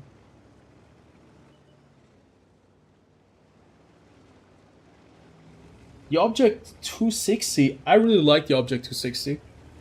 Um, it was my pride. It was the one tank that I always wanted that was like a hybrid of the IS-7 and the IS-4, because it had this very cool gun with APCR ammunition and also heat ammunition instead of APCR as premium. And I really liked that tank. And it took me quite a while to unlock it, but I managed to get it. And then I kind of stopped playing it for quite a long time. I haven't played it in about 2 years now, I think. Mainly the reason is that the armor at the front is a bit different from the IS-7. You would expect it to bounce as many shots as the IS-7 does, so you would play it like just like the IS-7, which you can actually do, and it will do just fine most of the time. But when you're side scraping, um, or when you're not side scraping, there are just a lot of things you have to be very careful about with the Object 260, because the Object 260 has like these side panels, which we can take a look at afterwards after this game. At the front, where you're actually quite where it's quite flat, and like premium ammunition just goes right through that. And I've noticed that it has less HP than the IS-4 and the IS-7, if I recall correctly, and it feels very vulnerable when you're taking certain positions. But in a haul down position, it's quite strong. It's not as good as the IS-7, but it has more flexibility than the IS-7 because it has heat shells. And having that heat is really, really great because the IS-7 only has the APCR, and that APCR ammunition is good enough for going through, you know, E100s and stuff like that. But as soon as the other tanks have a bit better sloped armor with maybe like no spaced armor, having the heat ammunition is like really, really beneficial. And that's what I would have liked to see on the IS-7. But the IS-7 in of itself is already such a good tank. It's so well protected. It has some mobility, and the Object 260 goes into a very similar kind of direction, like the IS-7. Okay, we just messed up. Oh no, he's not even shooting us.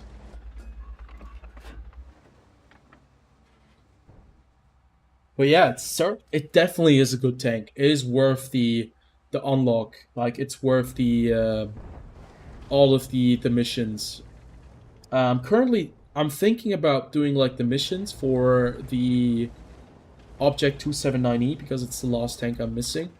I kind of stopped doing the missions because I never really cared too much about like playing the game with these missions in mind. And I just thought I'm just gonna be playing the game and I'm just gonna do the missions every once in a while. But it turns out these missions are actually quite specific, and you cannot just do them by playing the game. And I've noticed that it's actually quite difficult to achieve certain things, certain missions. But one of the missions I want to do, or one that I have to do, is the where I have to assist 1,500 HP in damage. Um, Unfortunate right there. And you have to do that like 3 times in a row. And to be able to do that, well, I'll okay, there's a 26 E4. Maybe I should have just really not stuck behind or sit inside the bush. Can't even spot him. Well, I mean, I can't see him on the because he's that far away.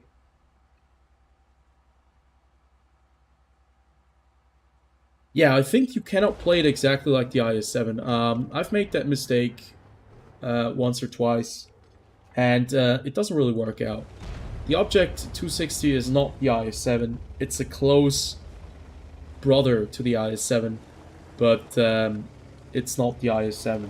And because of the flat parts that you have at the front of the vehicle, you actually have quite a bit of a problem when you're out there facing other tier 10 tanks that have a lot of premium ammunition penetration.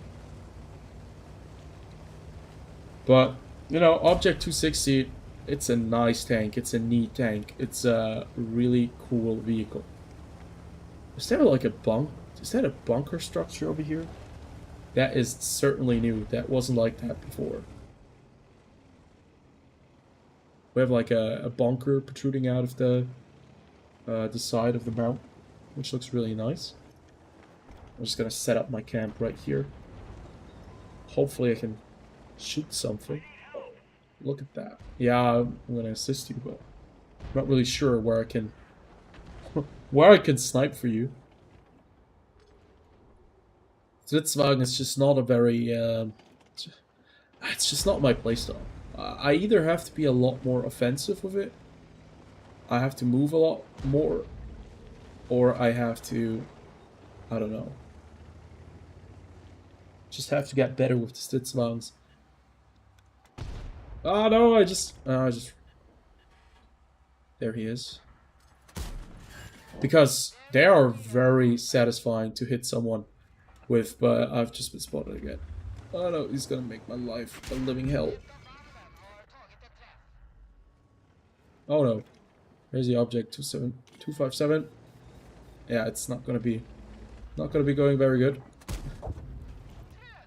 I should have to go into this little dip that he cannot shoot me. But there's the TheFrXion over there, who's just gonna take care of me now in a second. Yeah, he's gonna be loaded in. Yeah, it's okay. Fine, let the artillery chew me up. That's all good and dandy.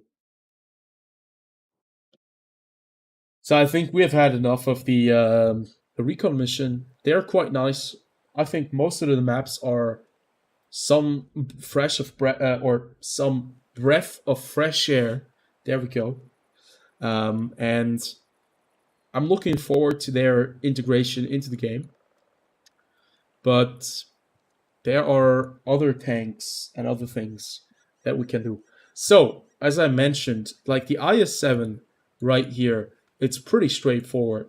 You have the pike nose, you have these two cheeks that when somebody is side scraping in an IS-7, they usually die very quickly because you just go right through the track here and you can go through the upper plate. Used to be able to do that with the standard round on the E5.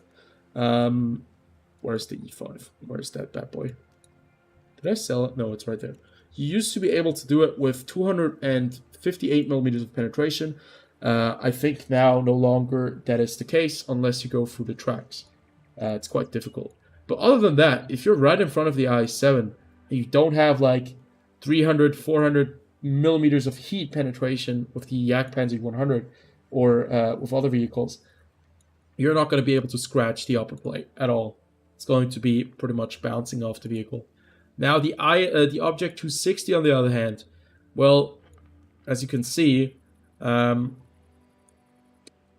angling is different, and somehow you can actually penetrate the side right here. Like I've been penetrated right through there. The lower plate is a lot easier to go through. It has a lot less armor somehow.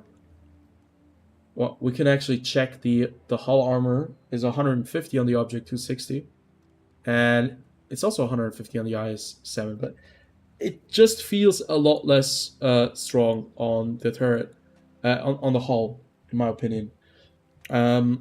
Also, if you're side scraping, this is like really an easy place to go right through. Yeah. I have the feeling that the Object 260, when you are going up one-on-one against the IS-7 and both have access to the lower plate and the hull armor, I think the IS-7 is going to be able to knock you out faster. Because also, I think the IS-7 has more. I'm not sure. Does the IS-7 have more spaced armor? I think it has more spaced armor on the side. But yeah, the Object 260, I love this tank.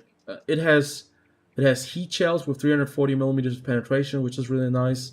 It has APCR shells with 1,259 meters per second shell velocity. This is all very low. This is all a very old loadout, so I still have enhanced gun lane drive on it. This was before, like, update 2.0 with equipment 2.0. Nowadays, I'll probably switch it around quite a bit. But I haven't played this tank in a very long time. 6 degrees of gun depression, rate of fire 6.46 rounds per minute. And yeah, we can actually play a game in it.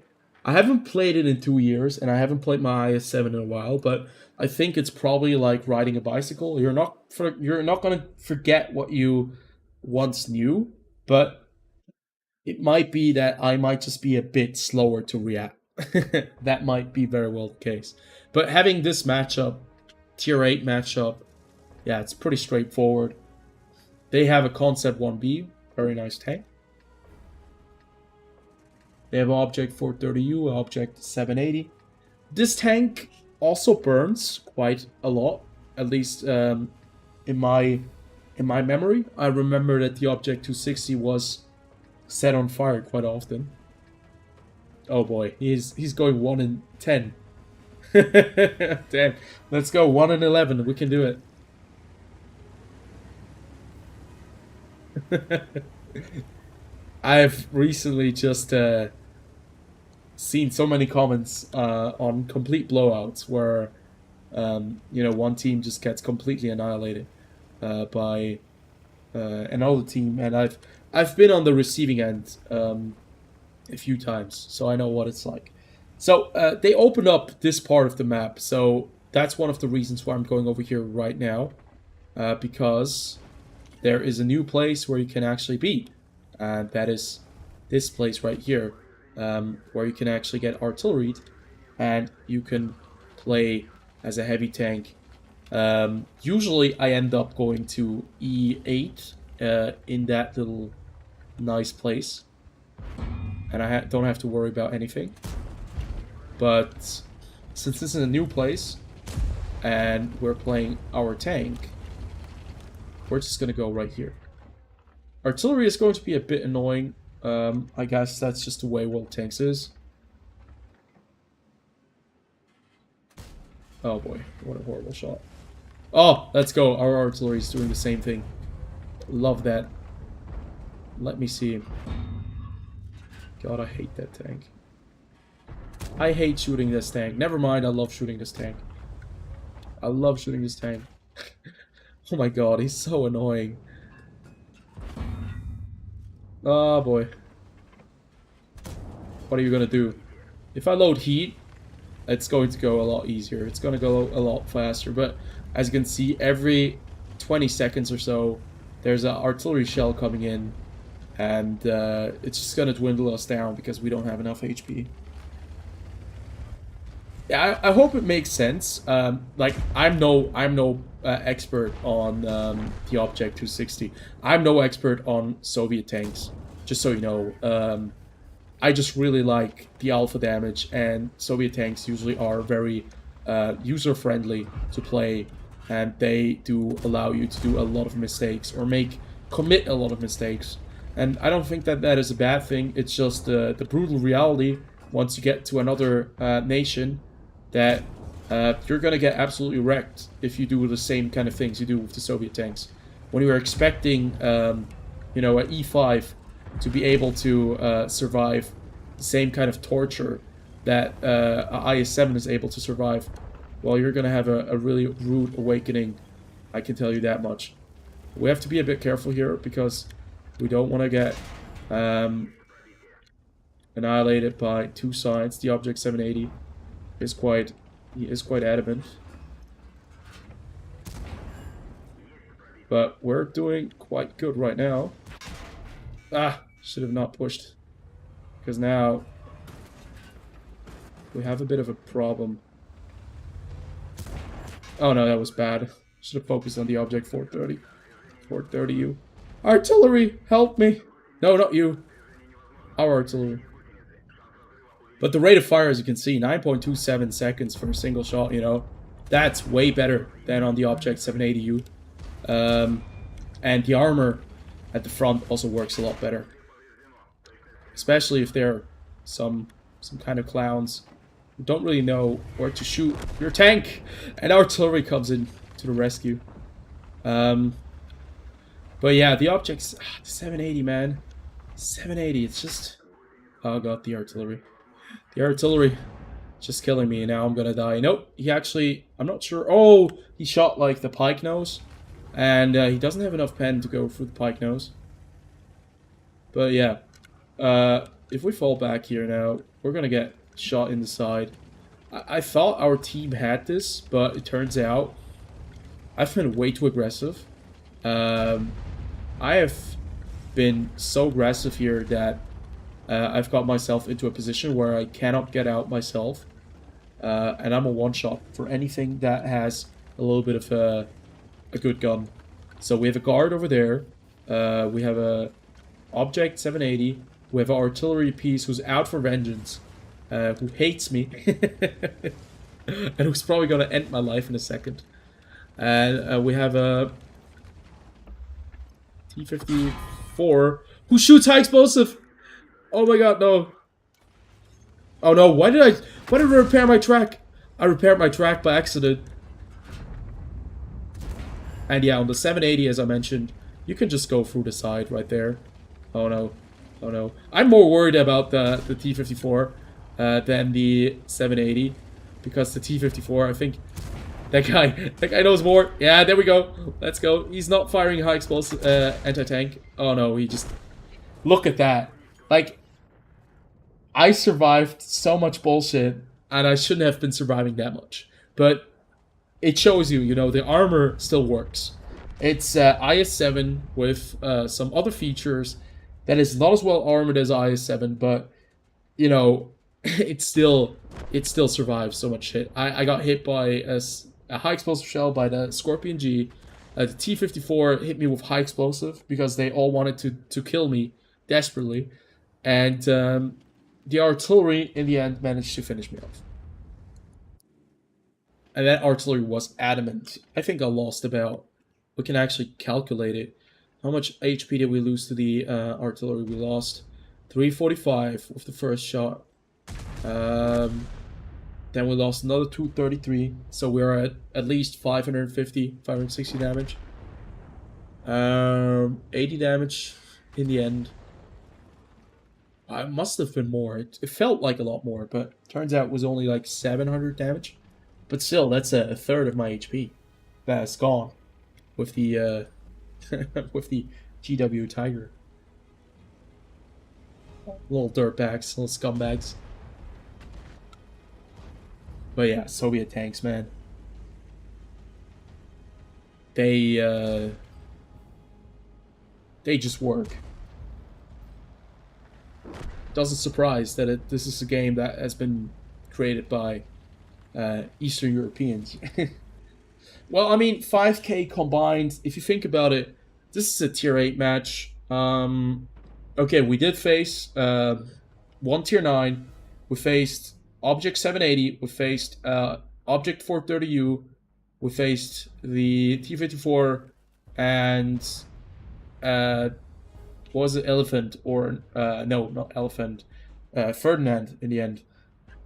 So, I mean, the vehicle is quite capable. It's a very capable tank that can do a lot of damage. And yeah, I mean, that Object 430U, no, Object 780, he actually was firing APCR the entire time. Which is quite interesting because he didn't manage to penetrate me often. He only managed to get one hit in there. And it shows you that like some players got the Object 780 that maybe should have first played some other tier 10 tanks before they played the 780. Or maybe should have first gotten the tier 10 tank before playing the Object 780. But I mean, in the end, yeah, you have a lot of these guys running around. I haven't really played this tank, to be fair. The Object 268 version 5. This is a tank that I paid a lot of like free experience for. A tank that's quite enjoyable. But I've only played like 3 matches in this tank. Or 1. Yeah. So like the most expensive tank I've ever paid for. And I played a single game in it. It is a bit of a, yeah, it's not very good. But one of my tanks that I wanted to play, a tank that I wanted to play because of its incredible potential, its damage potential, and because I want to 3-mark this vehicle, is the Batchat 25T. Like, there's currently a mission going on for the Object 279E for the Coalition. And it is that I need to enable my allies to cause 1,500 HP of damage to enemy vehicles by spotting or destroying their tracks. That is something you can do in the Batchat, because that used to be like, it used to be the best tier 10 light tank for a very long time before they introduced the tier 10 light tanks.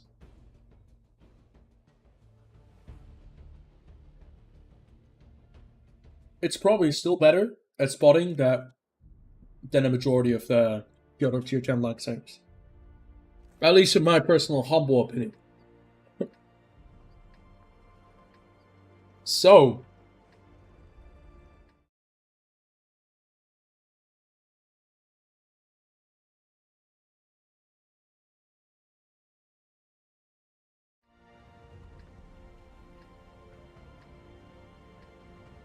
this is gonna be a difficult one because I actually want to push into H1. I prefer to play this part or this map aggressively whenever I'm in a fast light tank or a medium tank. The dangers are that we get caught out and we get one-shotted by the FV4005 or anything else that has a little bit of DPM and alpha damage.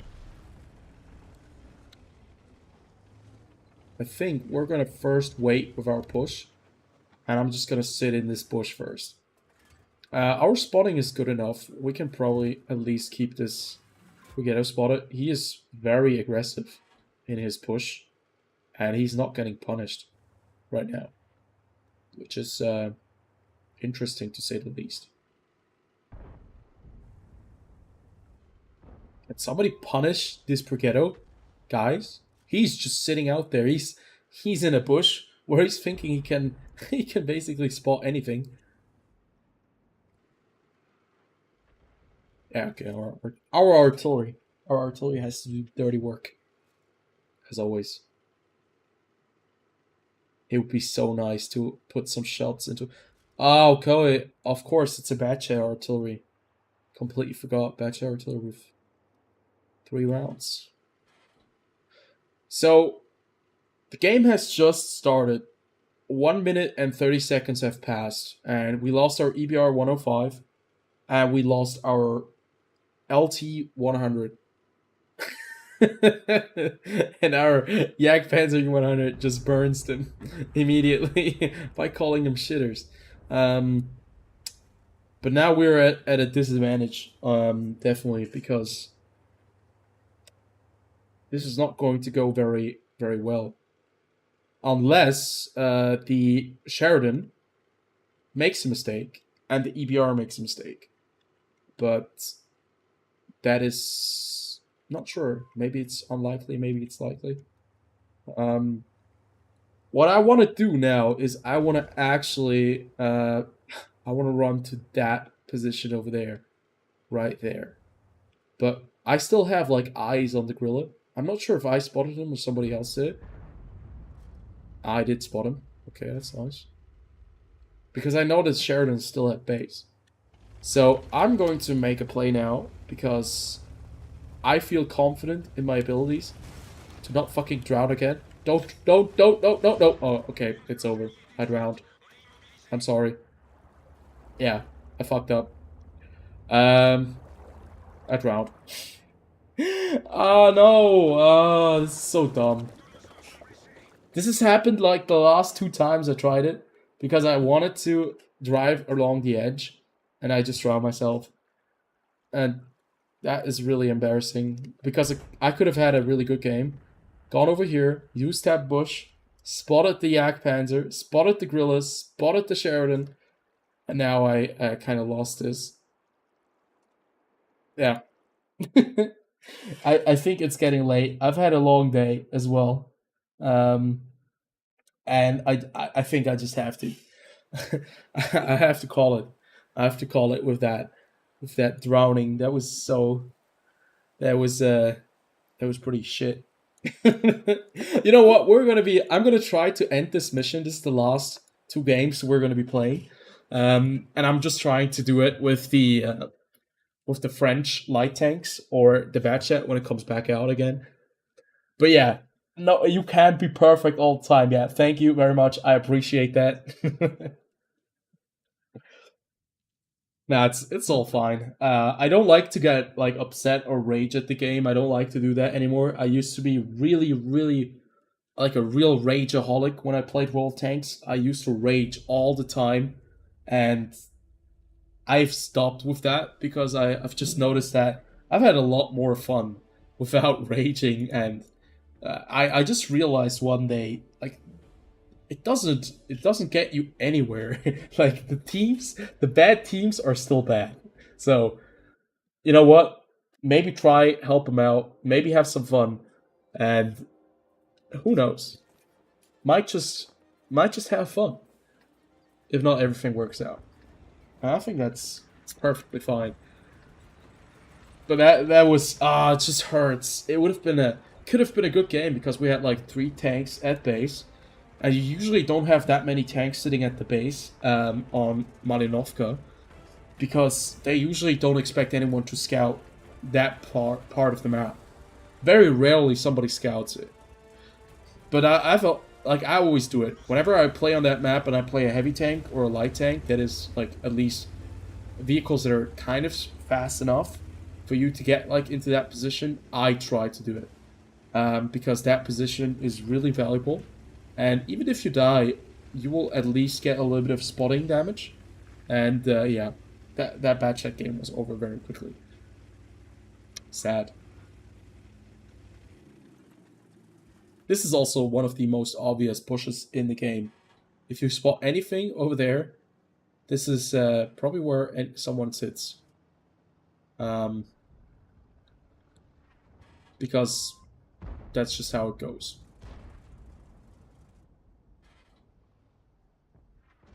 Oh boy. He's sitting right behind me. That's the danger of having someone sit right behind you. Because he's going to try to use you as bait. And it's very uncomfortable because you do not want to get shot. But at the same time, you kind of understand his you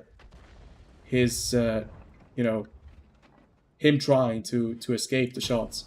I'm just gonna start firing on the same X because he's not gonna be able to spot me. There's a Manticore. Okay, if the Manticore, you know what? I'm going to try it. I'm going to.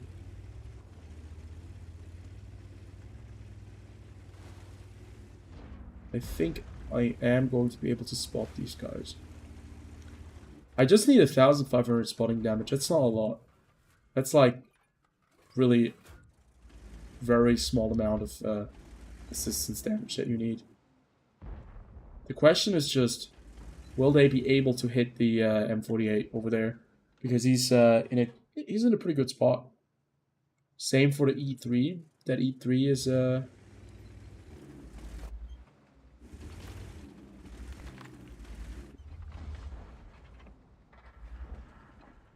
I get too crazy over here. Might as well have to shoot this M48. Yeah, looks like I have to get involved. Oh, no! Kill him! Ah! Oh, he actually shot at the ground. Thanks. At least we have got that. Oh, of course! Of course the French artillery has no fucking morals and values. You know, that's the worst part about artillery. Let's be honest, that's the worst part about artillery. Artillery will not shoot the heavy tanks that it's supposed to be shooting. Artillery will actually start and look for those light tanks because it's the only vehicles they can still penetrate. And it's so annoying. I hate it so much when you get killed as a light tank by artillery because it just feels, it's just disgusting. I cannot say in any other word, but yeah, it's just disgusting. I hate it so much. Yeah, like toxicity, you know, don't get yourself worked up. It's not worth it in the end. I've seen a lot of toxic behavior in this game, and I have seen a lot of real nice behavior, like real nice teamwork in World Tanks as well. And I much rather focus on the teamwork. I much rather focus on the players that really try to improve the experience for other players, that really try to work with other players as well, because they are usually, you know, it's a lot more fun with a positive mindset, because you already have to like you have to tolerate so much bullshit in this game. You know, why would you even want to tolerate more toxicity and negative feelings? Like, there comes a point where it's just no longer fun, where the players feel burnt out. And I think that's like the place where a lot of players stop playing World Tanks. And I can totally understand it. I can totally get behind it, because I've been at that point myself too. And I've taken a little bit of a hiatus in the year 2019. I've come back because I still enjoy the game, even though it has so many different faults. I still kind of enjoy the gameplay of World Tanks. Oh, there's the Manticore. Okay. We got the Manticore. Makes things a bit more interesting now. Because we're going to get flanked by these guys.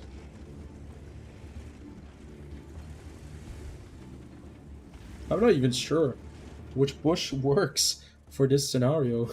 I don't think these bushes are going to be working. It's going to be really awkward. They're taking the middle, which I can kind of understand, but at the same time, eh. That looks like I didn't manage to finish the mission because I need the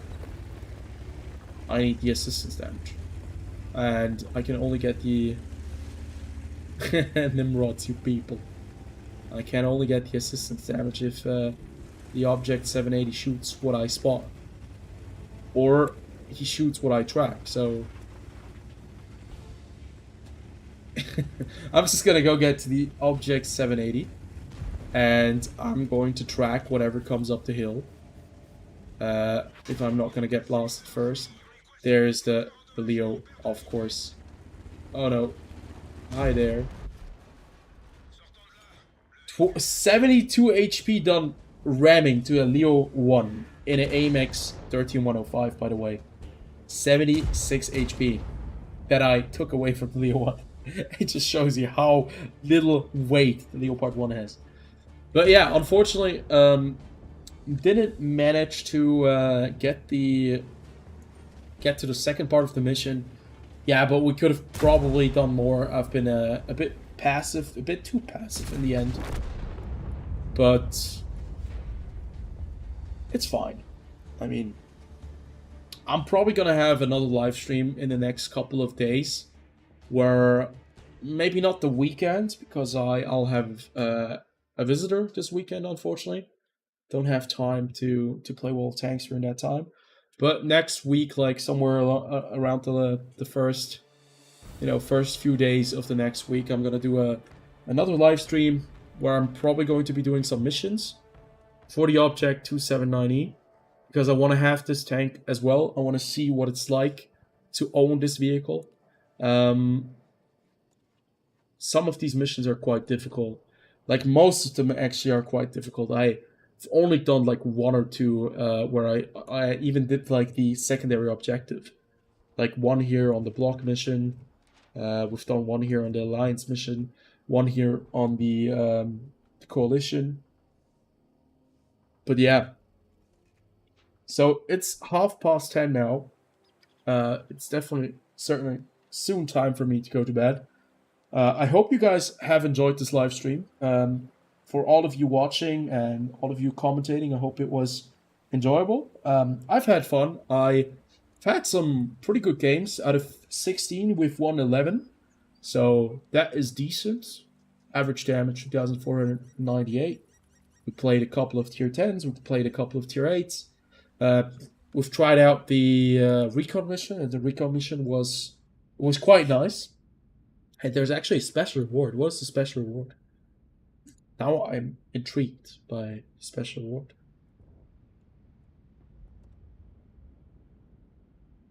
Special reward. Well, what are the rewards like?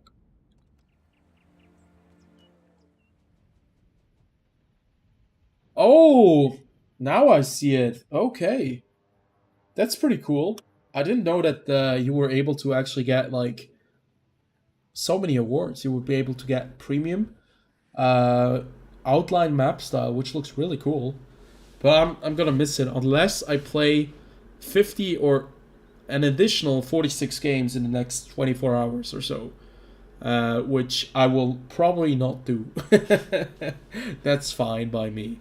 But yeah, it's nice. So we have had, yeah, we missed one map. We actually didn't have Anikievka,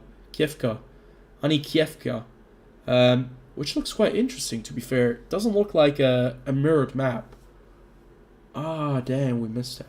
So maybe I'll try to get like some gameplay on Anikieva or Kievka. because all of the other maps we've shown off, except for, you know, Canyon, we haven't really done a lot.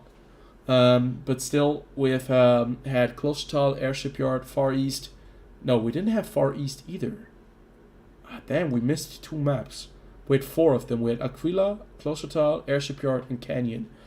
And we didn't have Far East and Anikievka.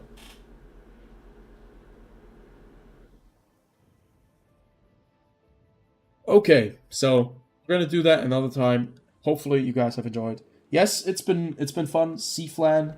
Hope you have had some fun here, and I wasn't completely garbage, and I wasn't talking too much bullshit at the same time. But yeah, always look in here. The big goal is 1,000 subs. As soon as I get 1,000 subs, I'm gonna be out of here. You will never see me again, and I'm gonna be I'm gonna be gone. But yeah, it's been fun, and I wish you all a very pleasant night. So I see you.